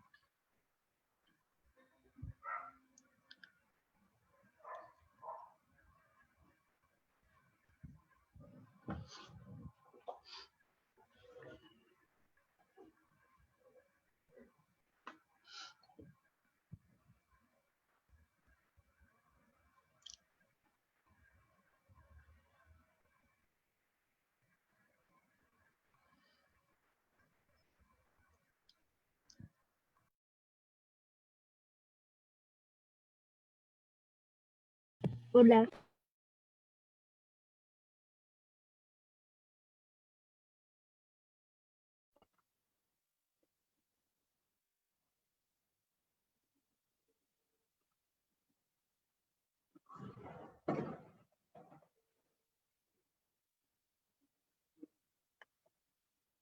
Hola.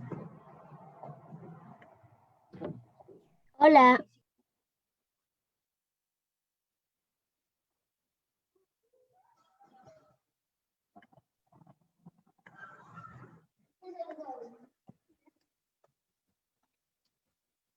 Queremos saber si alguno de ustedes tiene alguna pregunta como para finalizar la ponencia. Muy bueno, gracias hermano Pedro, qué excelente, qué bonita forma de explicarnos.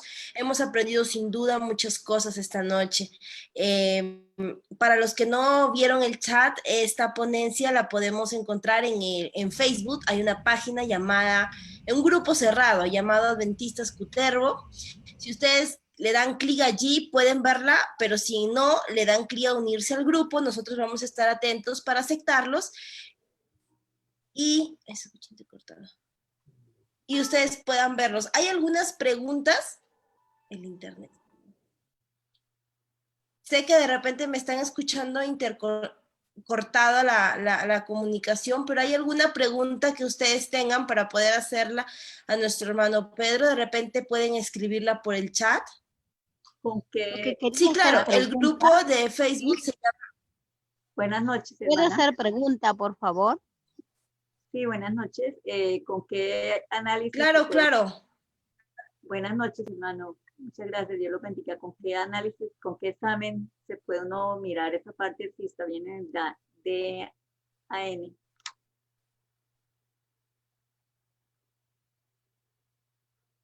Bueno, lo que quiero hacer la pregunta es un tratamiento que está haciendo para para cómo regenerar el ADN, ¿cierto? Sí. Entonces, el tratamiento de mi familia, ¿no? En cuanto al COVID, que se está tratando, también estoy aplicando este tratamiento. Y lo que sí, lo que quisiera saber exactamente es para de la vesícula, cómo es que se puede manejar los nutrientes para eliminar las piedras en la vesícula. Esa es mi Hola, ¿qué pregunta, por tal? favor. Bueno, miren, contestando a una primera anterior pregunta sobre los exámenes, bajo el modelo de investigación que nosotros manejamos, ya como podemos ir midiendo la salud nuestra a través de la bioquímica, podemos trabajar un marcador tumoral. Los marcadores tumorales, eso lo tiene que manejar ya, digamos, una persona que maneje un poquito el tema de un profesional de la salud, ¿sí? Entonces, hay marcadores tumorales que son genéricos, eh, o tumorales o de inflamación, que son genéricos como el lactato deshidrogenasa, que es el DHL, o el antígeno carcinoembrionario, que es el CEA. C de casa, E de enano y A de avión. Entonces, esos son marcadores genéricos de inflamación que nos pueden ser un indicativo ya de cómo va nuestra carga genética. Pero yo considero que si tú tienes un problema de salud específico al páncreas, pues hay marcadores específicos, ¿no? Para inflamaciones de carga genética en ciertos tejidos. Por ejemplo, el pancreático y el hepático es el marcador CA199. Es un marcador clínico que te ayuda a poder ver cómo está la carga genética en las zonas gastrointestinales. Entonces, es algo de qué análisis me ayudan a medir mi carga genética. Si es algo específico, requiere ya entrar dentro de un tratamiento, ¿no? Para poder hacer un buen chequeo, al menos de descarte. Pero si se trata de uno mismo, quiere hacer sus propios exámenes, hay laboratorios que te permiten, le dices, solo quiero hacerme estos exámenes de rutina, de control. Entonces, para poder ver la carga genética en forma bien genérica y preventiva, son 5 exámenes, creo, en total. Está el hemograma completo, que es el estudio de toda la sangre, las defensas, los glóbulos rojos, las plaquetas y otros detalles técnicos. También está el examen que nosotros siempre manejamos, que es el examen del ácido úrico, cómo bioquímicamente los valores del nivel de ácido úrico nos puede hacer comprender qué tan cerca o qué tan lejos estamos de un infarto hepático, cardíaco, un derrame, etcétera, etcétera. El otro examen mucho que nos ayuda en esto, bioquímicamente hablando, es el examen del gamma-glutamiltraspeptidasa, para poder ver los fermentos que están afectando al hígado. Entonces el hígado se vuelve cada vez más graso por las estimulaciones alcohólicas y de consumo de grasas. El GGTP, con G de gato 2 veces, T de taza y P de papá, GGTP. Y otro examen que es muy bueno, como les comentaba, era el lactato deshidrogenasa, que si bien es cierto es un marcador tumoral, es es muy abundante en el cuerpo, el DHL es abundante en el cuerpo, y entonces eso lo hace que sea muy sensible al funcionamiento con el sistema nervioso. Por eso es que el DHL también nos podría ser un indicativo de conocer un poquito la parte emocional de la persona frente al intestino, la función del sistema nervioso enteral, como la lactato deshidrogenasa está íntimamente ligada a nuestro estado emocional y el funcionamiento del sistema nervioso enteral, ¿no? Y eso nos ayuda a comprender un poquito bien eso. Y por último está la función renal, con unos exámenes muy simples y básicos de las albúminas, las globulinas, en lo que es el examen de proteínas totales y fraccionadas, ¿no? Ese es otro de los 5 exámenes más básicos que nos ayudan a poder ver y medir de forma aproximadamente entre un 70% a un poco más tal vez, cómo está nuestra carga genética, y de esa manera empezar a hacer cambios preventivos. Bueno, esas cuestiones que les estoy comentando lo podemos tocar tal vez en otra oportunidad, pero nos vamos a centrar en este curso que estamos haciendo de este mes, en cuál sería la dieta que yo tendría que llevar para poder bajar esa carga genética. Entonces yo les comento ya de por sí. Este estos temas que estamos estudiando, estos estudios que estamos haciendo, están basados en el libro Consejos sobre el régimen alimenticio de Ellen G. White. Ese libro es una compilación de todos sus escritos de ella respecto a lo que es nutrición, de todos los años lectivos de vida, desde que ella fue llamada al Ministerio de la Salud hasta el último día de su vida. Ella no dejó de escribir y hablar mucho sobre la relación entre mente y espíritu relacionados a los hábitos alimenticios. Es un libro donde todo lo que les he comentado, por no decir casi en su 90%, está basado en la información de ese libro. Entonces yo se los aconsejaría muchísimo de que si quieren ir aprendiendo a cómo ir conociendo y aprendiendo más a modificar esos hábitos, tengan la oportunidad responsable de iniciar el cambio en el estudio didáctico de ese libro, ¿no? Yo trato de hacerlo de forma más didáctica posible porque yo, en su momento, yo no sabía ni qué era ADN, ni qué era célula, y cuánto hubiese gustado aprender como me gustaría haber a mí, me gustaría haber aprendido, como me gustaría que me enseñen. Yo soy alguien que le cuesta mucho aprender las cosas, no crean que es fácil. Me ha llevado muchas amenacidas, muchas lecturas, pero yo aprendí mucho en la Biblia de la manera como Cristo hace, ¿no? Nuestro Señor Jesús, Él utiliza, justo les comenté al inicio de todos estos cursos, el Señor Jesús utiliza el método de las parábolas. Y lo complejo de su reino lo transmitía a través de enseñanzas sencillas. Y esa es la idea de este curso. No es que aprendamos la técnica de todo el conocimiento de la ciencia, porque es complejo también, pero que aprendamos el mecanismo, el principio, y lo apliquemos a nuestra vida, de forma didáctica, sencilla y práctica. Porque lo que importa es la parte práctica. La teoría, incluso con los años, puede variar, pero los principios y la práctica es algo que queda. Por otro lado, alguien por ahí habló sobre cómo podemos ir, me dijo, ¿no? Ya estoy haciendo el cambio en mi alimentación, en mis hábitos, pero quisiera algo más orientado a problemas de piedras vesiculares.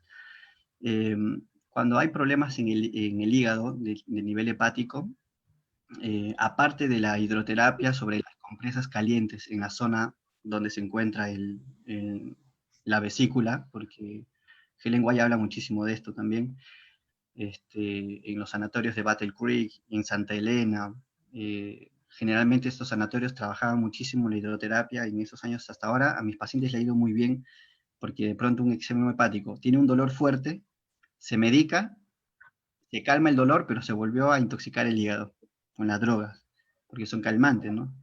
Entonces, una manera de poder calmar la zona es que la vesícula se dilata un poco más, se expande y se relajan los nervios cuando aplicamos compresas calientes en la zona cada vez que nos duele. Entonces, tenemos agua hervida bien caliente, pero bien caliente, de llantén, puede ser matico, puede ser plantas, por ejemplo, incluso hasta de manzanilla, bien caliente, colocamos una compresa de agua de algodón, o sea, de tela de algodón, y la exprimimos, y bien caliente la compresa, aplicamos en la zona y resistimos lo más que podemos esa calentura, y que empiece a crear un efecto de dilatación. Hacerlo todo esto todas las noches antes de dormir, o en un espacio por la tarde, cuando uno tiene un pequeño horario de ocio. Les asentaría muy bien ese hábito para poder ir estimulando a que esas piedras se derritan con la temperatura que se le aplica en la zona.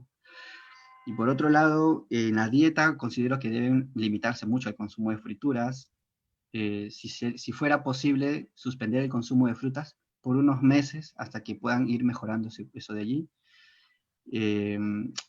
Procuren consumir más el aceite de olivos extra virgen, a manera de ensaladas, a manera de agregar esas cucharadas de aceite a sus cremas de verduras o a sus comidas, y procuren ser un buen compañero de ustedes el aceite de olivos extra virgen. Este aceite, al ser metabolizado en las zonas hepáticas, va a ayudar a estimular el derretir, por así decirlo, entre comillas, el derretir esa composición endurecida de las piedras, que las piedras son grasas de años de frituras, de malas mezclas que hemos tenido, que se han ido acumulando y se han ido formando en nuestra vesícula, y de pronto no va a ser fácil tampoco eliminarlas. Entonces va a llevar un tiempo. Ahora, hay terapias en las cuales he trabajado también con algunos colegas sobre estimular, tal vez el acelerar, eliminar esas piedras, pero eso sería cuestión ya de trabajarlo con análisis, bajo todo un proceso de tratamiento, que obviamente nos limitaríamos a hacerlo por estos consejos en vivo, porque son cosas que se trabajan ya dentro de un contexto clínico, ¿no? De tratamiento. Pero de forma genérica, tú podrías ir trabajando muy bien con esas compresas y en tu alimentación, pues, con esos cambios en lo que es el uso del aceite. En las verduras, por ejemplo, te va a caer pésimo comer verduras frescas, especialmente en un clima frío, o comer verduras bien frescas cuando tú eres un paciente que tienes problemas del hígado. Yo te aconsejaría que por un tiempo también procures consumir verduras al dente o al vapor, precocidas, en forma de crema, saltaditos, qué sé yo. Y de esa manera, tu organismo, tu hígado especialmente, va a tener una mejor capacidad de poder transformar mejor los nutrientes. Claro que va a perder un poquito ciertos valores vitamínicos, minerales, vitamínicos más que todo, pero eso lo podrías complementar, digamos, variando entre legumbres, cereales, tal vez, por allí, o algún complemento vitamínico, pero es que un enfermo hepático necesita no cargarle más trabajo al hígado, y a veces las verduras frescas tienden a hacer trabajar más metabolitos hepáticos. Así que si estás con mal el hígado, hacerlo trabajar más comiendo verduras crudas o frutas, es mejor suspenderlo por un tiempo y que el hígado entre en un proceso más bien de ayuno al hígado, ¿no? Y así se acelera la recuperación. Y bueno, eso es lo que tendría que contestar a las preguntas, estimada Angie. Hermano Pedro, disculpe, hay unas preguntas que nos están enviando por el chat, así rapiditas. Mira, Judith nos dice, hasta qué edad una mujer puede tener hijos? Bueno, lo recomendable creo que en este caso quiere decir que hasta qué edad sería Sí, recomendable. bueno, en la Biblia registramos una mujer casi de 80, 90 años que llegó a engendrar a un muchacho llamado Isaac, ¿no? A manera de comentario nada más, les voy a decir que yo no soy ginecólogo, no tengo la última palabra, pero les puedo contar algunas experiencias que tuve. Había una abuelita con cáncer óseo, tenía un problema de osteoporosis avanzada. Y bueno, empezamos a trabajar el caso de la osteoporosis, obviamente. Ella es una mujer de 83 años de edad. Estuve en tratamiento 1 año y medio, o sea que a los 84 años y medio de edad, un día me llama asustada y me dice, estoy en la posta médica, en el sanitario. Y le digo, ¿qué pasó? Me pisé mal y caí rodando de las escaleras del segundo piso. Ahorita me están haciendo placas y análisis. Le digo, wow, por favor, manténme comunicado y quiero saber cuál es el informe y por favor, ten mucho cuidado. Sí, la verdad no me duele nada del momento, pero los doctores han dicho que eso puede ser por efecto de la caída todavía, pero van a evaluar. Luego me devuelve la llamada y me dice, está todo bien, ni una fractura. 83 años, ¿eh? Alguien con osteoporosis avanzada es difícil de entender de pronto que en meses haya podido osificar su masa ósea. Y de pronto pasan unos meses después de ese accidente y luego me dice, hola Pedro, estoy preocupada otra vez. Y dije, no, se volvió a caer otra vez, no puede ser, dije, no.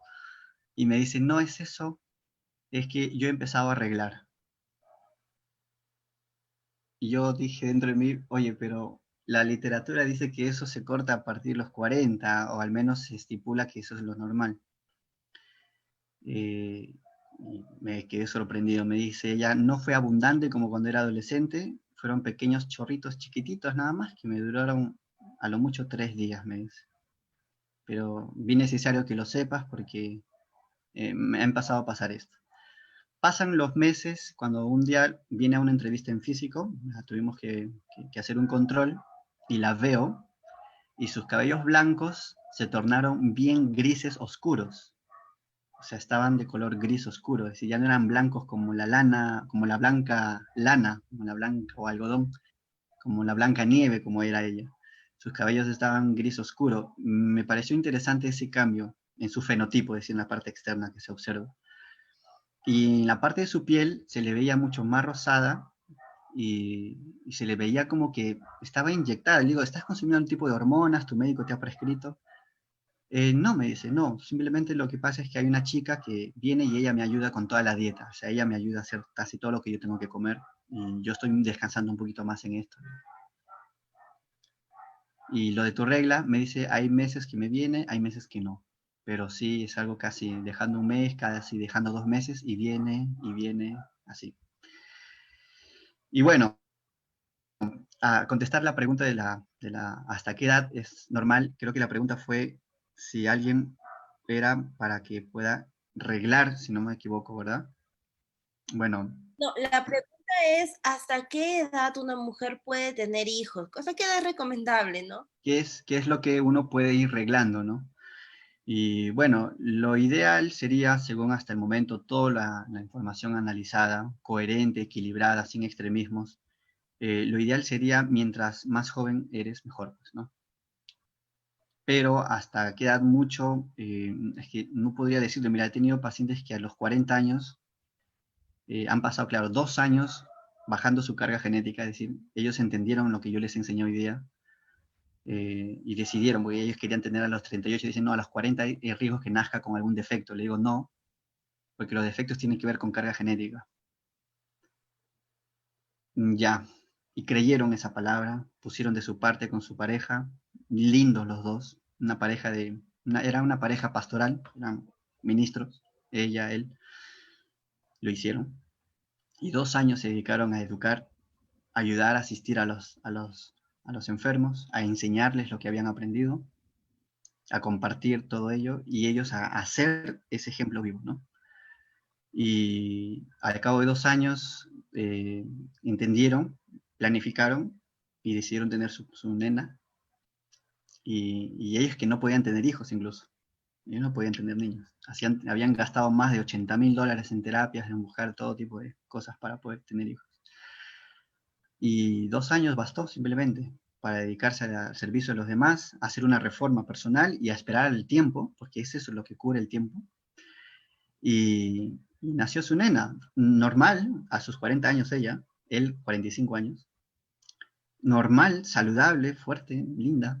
Entonces, pero la bibliografía, los libros nos dicen que sería lo conveniente pues entre los 30 hasta los 38 años. Allá en Madrid, en España, por ejemplo, la cultura de tener hijos es a partir de los 40 años. Por eso es que el nivel de nacimientos con niños con problemas genéticos en España es más alto que en Perú.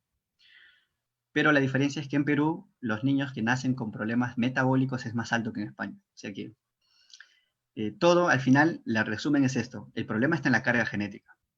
Tal vez no mucho en la edad, pero la carga genética significa años. O sea, tiene que pasar tiempo para que uno mismo se corrija. Entonces, a esa pregunta yo no la puedo contestar puntualmente con una edad específica. Pero según la bibliografía se estipula que podría ser a partir de los 16 años ya. Porque díganme ustedes, ¿cuánto se va a acumular más carga genética? Se acumula, digo. ¿Más acumulas cuando tienes 40 años o cuando tienes 16, 18 o 20? ¿No? Mientras más edad tienes, más acumulas tus errores de ADN. Entonces, es lo que no se aconseja tener nenes a más alta edad. Pero, si acá tú pones en esta ecuación difícil, tú le pones Cristo, gracia y fe, pues ahí sí no me meto. Ahí sí la clínica, la genética y todos los conocimientos modernos se resumen a el Señor ha prometido y tú has creído y pones de tu parte. Entonces, ve la gloria del Señor cómo se manifestará. Pero en sí no soy una autoridad, al menos no me considero como para decirles una edad sí o sí, así es. Porque como les digo, he tenido casos de personas que por fe han decidido de hacerlo, como a Abraham y Sara, ¿no? Ese es un claro ejemplo también. Así que, gracias más bien por... Gracias, hermano Pedro. Hay unas también preguntas así cortitas y puntuales. Mira, como por ejemplo, Casilda nos dice, buenas noches, cómo me podría ayudar, ¿no? A borrar esas manchitas en el rostro que suelen salir en el embarazo? ¿Alguna ayuda para ese tema? Teniendo en cuenta que ya lo tiene 12 años, ya tiene esas manchitas 12 años. ¿Cómo podríamos ayudarla? Bueno, mira, en primer lugar, empieza a practicar todos los consejos que está en el libro de Helen White, Consejos sobre el régimen alimenticio, porque no podría decirte que esto viene simplemente porque te voy a decir, toma esto o esta plantita te va a ayudar a borrar eso. Es mentirte. Lo que tú tienes, y si lo tienes por años, no fue una mancha de paño que apareció por un embarazo y que se desaparece después del embarazo. Estos años que lo tienes años, esto ya tiene que ver con algo que tiene que ver con tu parte de un error en la proteína de la melanina y se es sintetizada en su mayor cantidad en el hígado. Entonces, lo que yo sí te aconsejo es empezar a cambiar la reforma en tus hábitos, la manera como usas el aceite, la manera como condimentas tus alimentos, etcétera, etcétera, los horarios de frecuencia en que comes, porque todos esos hábitos afectan al hígado. Y el hígado tiene la voluntad de desaparecer esas manchas, pero tal vez tus hábitos se lo están impidiendo todos estos 12 años. Cristo tiene poder para ayudarte como a la mujer del flujo de 12 años, ¿no? La mujer solamente tocó el manto. Quién sabe, este año 2020 puede ser el año donde tú, a través del cambio de tus hábitos, espiritualmente hablo entre comillas, tocas el manto de Cristo. Y por fe, haces los cambios que tienes que hacer. Pero una manera de estimular al hígado a que empiece a hacer un tipo de detoxificación, estimular al hígado a que inicie una génesis, un reinicio, un reset, desde el punto de vista genético, son las plantas que tienen, digamos, una tendencia de tener metabolitos detoxificadores, ¿no? Como la cole caballo, la muña, está la manayupa, que es una planta oriunda de Perú, que tiene una capacidad de detoxificación muy alta. También está, y la reina de todas, yo la pongo en primer lugar, la alcachofa. La alcachofa, o sea, empiezas a, y ahora, esto que te hablo de estas plantas no es que te lo va a quitar de la noche a la mañana, sino tómalas como agua de tiempo, como parte de tu vida, como parte de tu día a día, como agua de tiempo. Hidrátate con agua de estas plantas. Toma una de ellas y varía al día siguiente otra, y así vas variando. Y en tu alimentación procura cambiar tus hábitos. Y las manchas desaparecen, te diré. Las manchas desaparecen al paso de los meses. Claro, se podría acelerar todo esto con otro tipo de terapias complementarias. Yo, Pedro Infante, trabajo la nutrición, pero dentro de nuestra consultora nutricional también hemos adoptado otros sistemas, otras terapias que complementan para, digamos, acelerar el proceso. Pero en lo que respecta a nutrición, es la raíz del asunto, es tu alimentación, ¿no? Así que yo te aconsejaría eso por lo de tus manchas de paño que tienes. Ya, mira, hay una amiga que se llama María y nos dice, ¿cómo podemos contactar al hermano Pedro para una consulta de nutrición clínica? ¿Nos podría proporcionar un número de WhatsApp, por favor? ¿Cómo Claro, te miren, les explico. Actualmente ando con muchas otras responsabilidades que tengo en mi vida personal y al mismo tiempo con otras responsabilidades como otras actividades económicas, que en sí yo directamente ya no estoy directamente en contacto con el paciente por un tema de que lo estuve trabajando. Les voy a contar de esta manera un chiquito, un testimonio, para que me puedan comprender, porque yo creo que eso es muy importante que me puedan entender un poquito, porque generalmente es normal que un médico esté directamente en contacto con su paciente, estén allí. El año pasado tuve un gran problema de salud. Yo estuve trabajando por los últimos 9 años, desde 2010 hasta el 2019, estuve trabajando directamente en contacto con mis pacientes y trabajando toda la responsabilidad que merita esta gestión que se hace, trabajar con pacientes. Y resumiendo la historia, llegué a un punto de estrés donde estuve trabajando muchas actividades al mismo tiempo, y esta es la gran lección de la vida, que me dio un prederrame parcial de todo el cuerpo. En la mitad de mi hemisferio izquierdo, todo mi hemisferio izquierdo, no se paralizó totalmente, sino se adormeció. Gracias a Dios no se decayó el rostro ni nada, pero andaba adormecido. Y desarrollé un trastorno coronario en el corazón, que es un trastorno psicológico psiquiátrico, que era una fobia. Es decir, yo cuando despertaba en las mañanas, a veces trasnochaba trabajando un montón de casos clínicos, que todos se acumulaban, y muchos me llamaban desesperados porque sus familiares entraban en ciertas crisis, y tal vez pensaban que uno era como una especie de clínica, o como un robot que podía satisfacerle sus dudas y sus consultas a la hora que ellos querían. Entonces, cuando yo amanecía y veía el chat, tenía aproximadamente 80 chats, y todos de urgencia que contestar. Y aparte tenía que trabajar la docencia con mis alumnos. Y aparte tenía que trabajar en mi familia, mi esposa, mis responsabilidades de casa. Y aparte otras actividades económicas que manejo. Y se vino ese derrame, ¿no? ¡Prac! Como diciendo, está mal esa manera como estás gestionando. Llegó un punto en que, claro, las personas se sienten muy cómodas con el servicio que uno les da, con las orientaciones que uno trabaja, porque uno lo hace con mucho cariño, como dice Cristo, como si para mismo Jesús lo hiciéramos. Pero vino ese problema, mi familia se alarmó, todo el mundo, porque Pedrito Infante se va. Se va no porque se descuida de su alimentación, sino se va por falta de gestión y organización. Así que ahí es donde soy asesorado con todos los amigos que uno tiene. Ahí tenemos pues administradores, por ahí todo tipo de consejos. Mi psiquiatra, que fue un amigo mío también que me orientó, y entre todos tomamos la decisión. Esto le hemos llevado a una escala ahora ya de trabajar con un equipo de trabajo, o sea, con un equipo de profesionales. Entonces yo actualmente estoy trabajando con un médico, que es un médico cirujano, medicina interna, que es el que encarga de dar recetas para casos de emergencia. Está trabajando con otro nutricionista, con un estudiante de medicina para trabajar las sesiones en vivo, por internet. Y yo me he centrado más que todo en la parte de la supervisión. Superviso nada más que todos los valores, los diagnósticos, todo esté correcto, esté dentro de lo normal, y doy el visto bueno. Entonces, me han recomendado que trabaje en esa parte de ver que todo se esté llevando correctamente.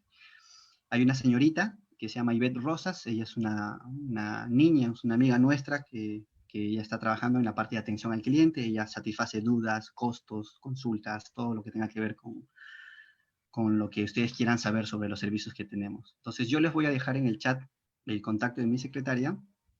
Ella les va a saber orientar los tipos de planes que hay, qué tipo de programas nutricionales y costos que puede haber para orientar, etcétera, etcétera. Y toda esa información que ella les puede satisfacer. Y del momento, quien les habla está un poco más limitado a ser educador. Me he limitado más ahora, aparte de ser educarlos, enseñarles, orientarles. Ya en la atención directa cumplí ese siglo, y el año pasado el Señor permitió eso porque dijo, bueno, Pedro, hasta aquí, hijito, ahora necesitas entrar a otro target más educativo y dejar que el trabajo lo puedan realizar otros muchachos que están muy bien calificados como tú también, ¿no? Entonces eso es lo que estamos haciendo, queridos amigos. Se los agradezco mucho su deseo de tal vez atenderse con mi persona, pero aquí en el chat estoy voy a escribir para todos. Genial, entendemos la situación. Esperamos ahí el número para que las personas que están conectadas puedan checar el número y contactarse con la secretaria. Otra pregunta. Coincide mucho la pregunta de Danixa con la de José Mejía. Ellos te preguntan, Pedro, ¿cómo evaluamos la migraña diagnosticada desde un punto de vista genético? ¿O qué exámenes se requieren para ayudarlos? ¿Qué nos puedes decir al respecto? Bueno, la parte de la migraña obviamente se tendría que hacer toda una evaluación. Previamente hay un test. Nosotros en Hougen trabajamos un test que le llamamos test prediagnóstico. En ese test prediagnóstico nosotros evaluamos todo tipo de, o sea, son preguntas de psicología inversa, y otras preguntas son preguntas de hábitos, entre otras, donde evaluamos al paciente en sus esferas física, mental y espiritual, en ese test. Y el resultado de ese test nos arroja qué exámenes exactamente queremos conocer de este paciente. Y cuando vemos sus exámenes y aparentemente sale que todo está ok, entonces esa migraña tiene que ver ya con un factor netamente genético, que tendría que verse con exámenes de ADN, o puede ser esa migraña provocada por un trastorno emocional, que la persona tendría que ser atendida bajo la perspectiva de la psicología para poder conocer realmente cuál sería la causa, ¿no? Recuerden, las migrañas pueden venir cuando tuviste una fuerte cólera y pasan los 5 días y recién se expresa en manera de migraña ese mala racha que tuviste. En otras personas les puede venir no solamente en 5 días, sino en la mañana tuvieron una impresión fuerte y en la noche ya están presentando ese problema.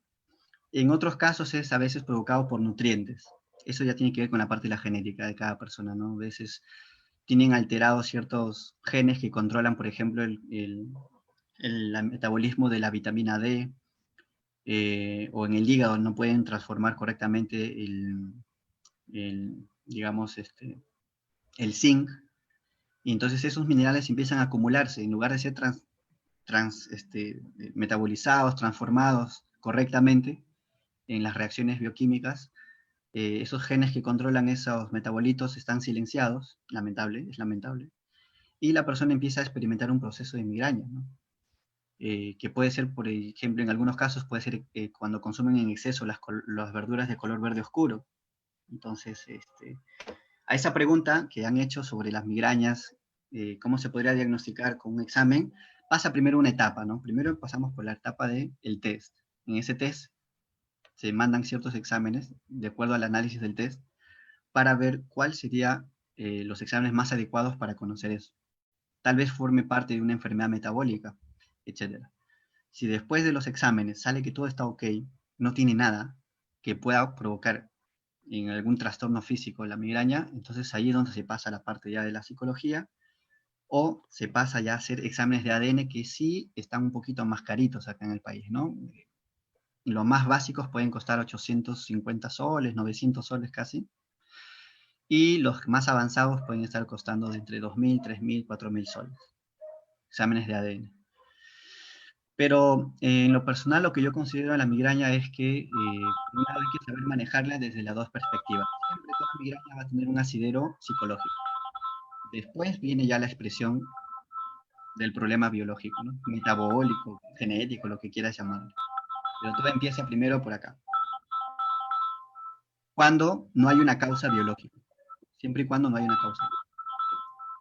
Bueno, ese sería mi consejo. Mi perspectiva respecto al diagnóstico de una migraña. Claro, Tiene muchas causas, ¿no? Tiene muchas causas en sí la migraña. Hay que saber buscar cuál es, en realidad. en realidad hay muchas de las preguntas que nos están mandando en el chat que son de tal manera personales, ¿ya? Porque son casos diferentes que se tendría que saber de qué, no a base de exámenes. Y eso yo considero que de pronto si hay una necesidad de poder hacer cambios preventivos, en HogeGem podrían entrar dentro de un plan que se llama el Plan Básico Preventivo, en el cual les podríamos ayudar a mejorar esas condiciones que ustedes están teniendo bajo un asesoramiento clínico.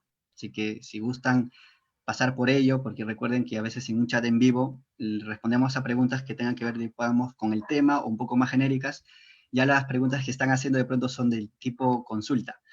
Y claro, no tendría el tiempo de pasarme toda la noche explicándoselas, pero se verían más beneficiados si van estudiando el libro de consejos sobre el régimen alimenticio y aplicando esos consejos del libro ya. Cualquier enfermedad que tengas, esos consejos sirven para todas las enfermedades. Y si necesitas una orientación más clínica, ya podremos trabajarte y ayudarte, ¿no? Con HogeGem. Claro, para las personas, nuestros amigos que nos están escribiendo casos personales, les pediríamos pues que con el número que ha enviado ahí el hermano Pedro nos pongamos en contacto para tener una información más acertada para cada caso, ¿no? Porque cada caso va a variar. Entonces, pero por aquí veo algunas generales, por ejemplo, para terminar ya porque la hora avanza. ¿Es posible revertir el hipotiroidismo? Sí. Sí, la tiroides es una de las glándulas que más tiende a soportar todo y al mismo tiempo tiende a regenerarse. Mira, tengo una paciente que le extirparon toda la tiroides y se ha quedado solamente con un gramito de tiroides. Y con ese partícula de gramito de tiroides, ella no se ha curado, porque ¿qué se va a curar si ya no tiene órgano? O sea, no tiene órgano. Y la tiroides es el órgano de la mujer, en el sentido de que es el órgano que le ayuda a vivir hermosa, bonita, con la piel linda. O sea, la mujer literalmente con la tiroides es lo que la hace mujer, de verdad. Entonces, la fijación de calcio en los huesos, ¿gracias a quién? La tiroides, etcétera, etcétera. Entonces, esta señora, esta paciente mía, ella vive, su dieta es su bálsamo para tener una calidad de vida. Pero ella no va a curar la tiroides porque no tiene casi ya el órgano, prácticamente no tiene tiroides.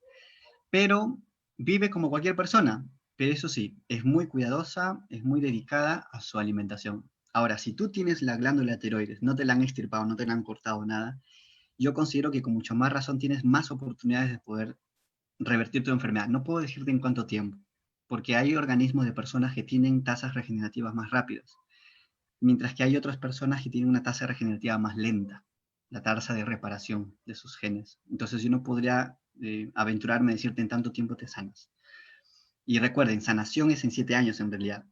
La enfermedad del hipotiroidismo, el hipertiroidismo, son enfermedades que podrían silenciarse, dormirse.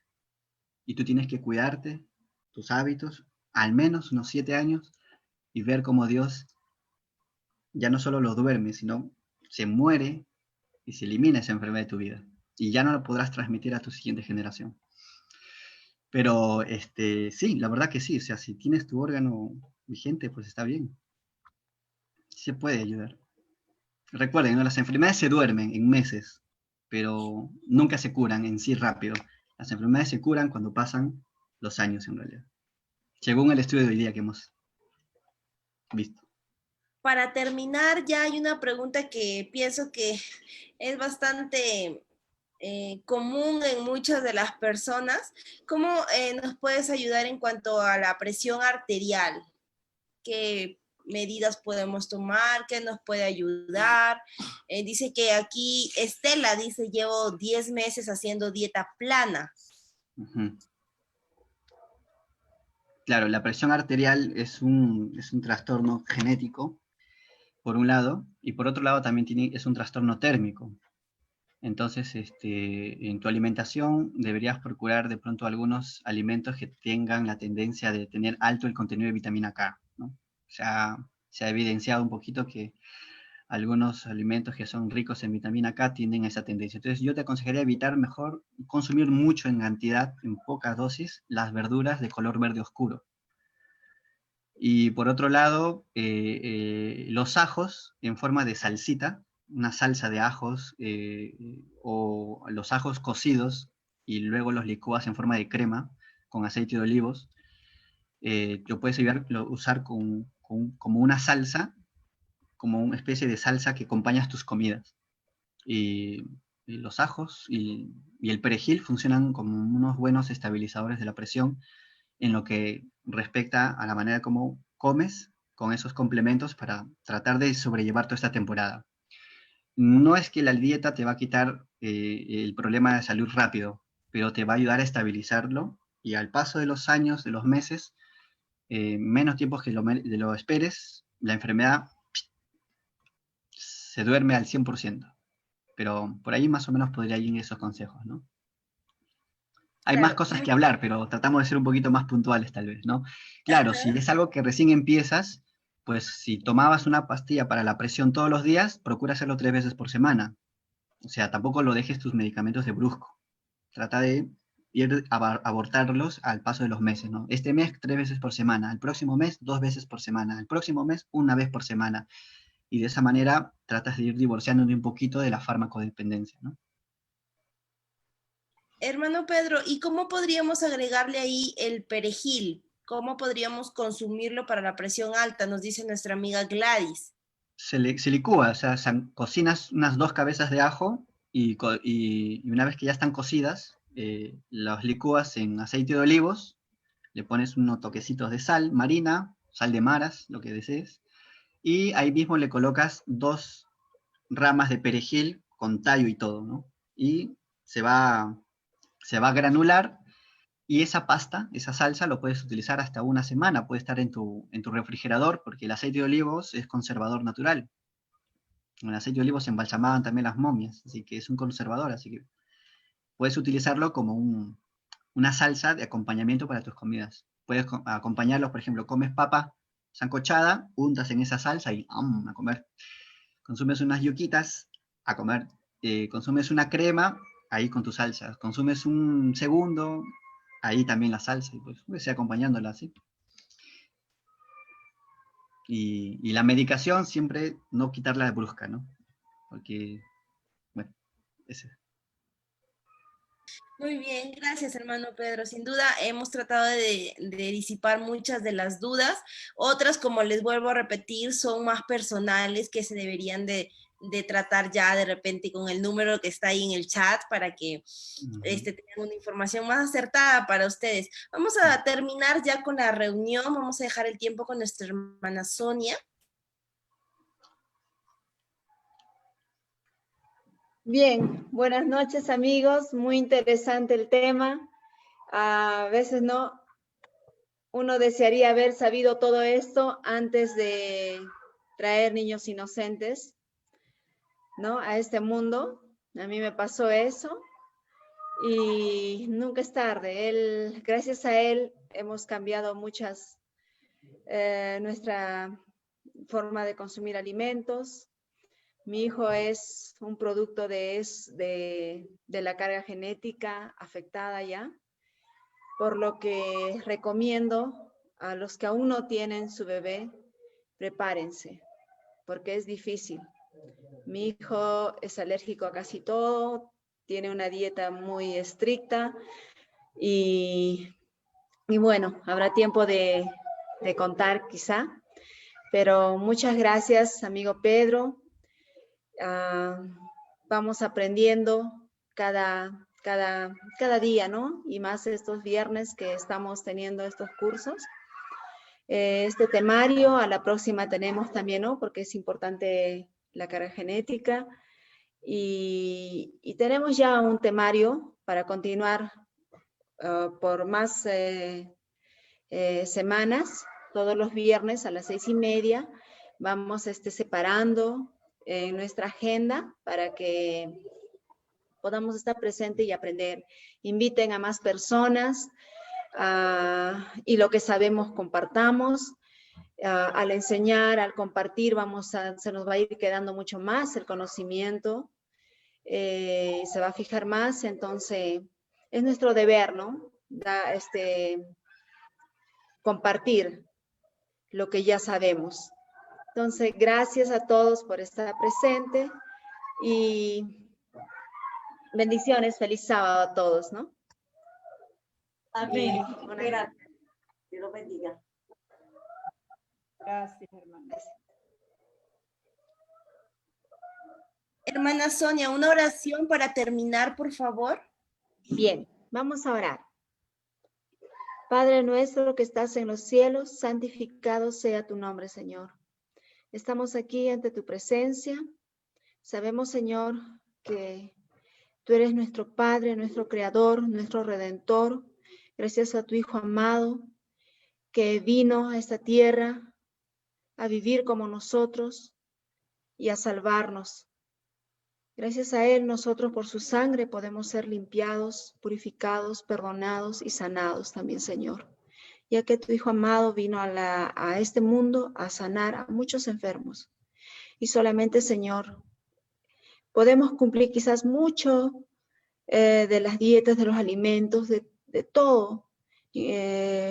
Tomar agua correctamente, descansar a tiempo, hacer ejercicio, no consumir alimentos ¿no? que nos hagan daño y sobre todo bebidas u otras sustancias que dañan.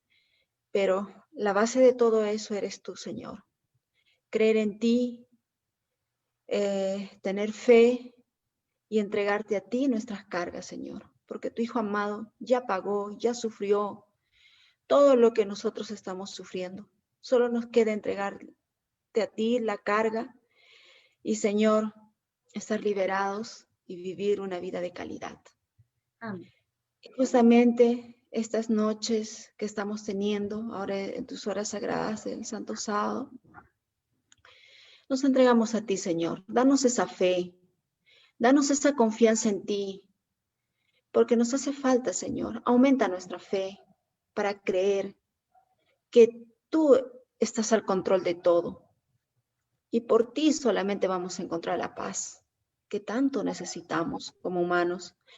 Quizás podemos estar bien nosotros, pero tenemos familiares o amigos o tantas personas que hoy en día están sufriendo. Y entonces, Señor, ¿a dónde vamos? Solo a ti. Gracias por esa esperanza, bendita Señor. Nos entregamos a ti en esa noche. Bendice a cada uno que participó esta noche de esta ponencia. Bendice sus hogares, sus familias. Y Señor, que la próxima semana podamos estar nuevamente aquí, Señor, escuchando y haciendo un pacto contigo para cuidar este cuerpo que lo hemos dañado. Ahora, Señor, repararlo nos va a costar también, Señor, pero contigo todo es posible. Gracias, mi Dios. En nombre de Jesús. Amén. Amén. Una feliz noche para todos. Gracias por estar conectados y de seguro nos vamos a volver a ver el próximo viernes para continuar. Vamos a activar las camaritas ahí para todos despedirnos con las manitos arriba. Bendiciones a todos. Muchas gracias, amigo Pedro. Doctor Pedro. Muchas gracias. Feliz día. Amén. Gracias, Cheri. Ver las primeras grabaciones, los temas del doctor Pedro. Gracias, gracias. Nos vemos. Buenas noches. Chao. Buenas noches. Buenas noches. Dios los Buenas bendiga. noches a todos. Buenas noches. Buenas noches, hermano Stanley. Que el Señor lo bendiga. Oh, gracias, Sonia, igualmente. Gracias por la oportunidad de escuchar este lindo mensaje. Ok. Feliz sábado. Amiga Feliz Irma Cubas, nos vemos. Chao. Buenas noches. Buenas Chao, cuídate, un abrazo. Gracias, amiguita. Chao. Chao, amiguita. Está muy interesante el tema. Gracias. Bien, inviten a más amigos, a todos los que podamos.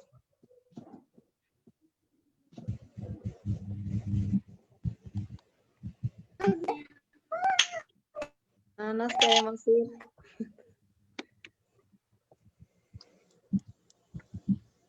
Chao. Amiga Marta Chávez. Chao. Saludos a todos en la selva. Martita Chávez.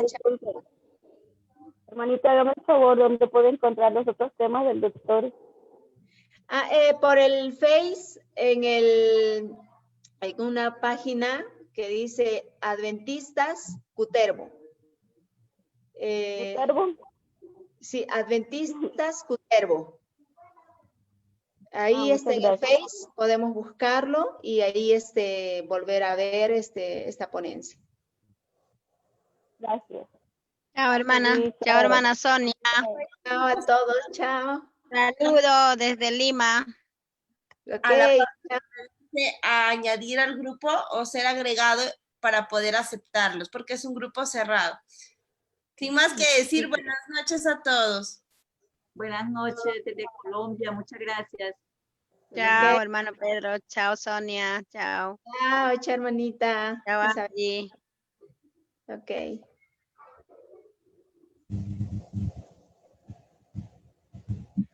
Hola, Sonia. Adiós. Adiós, Irma. Chao, Fa. Nos vemos. Muchas gracias, hermano. Excelente. Excelente ponencia. Estamos hablando. Dios los bendiga. Buenas noches, hermana Irma. Hermana Angie. Feliz sábado. Hermana Sonia. Sí. Hermana ¿tiene- Sonia, no tengo su número. ¿Quiere mi número? Sí. Ya lo paso por el chat. 942-825874. Mi hermana, gracias. Dios la bendiga. Estamos en comunicación. Ok, mi hermanita. Ya, cuídese mucho. Dios la bendiga. Bye a todos. Chao, chao. Chao. Mi hermanita.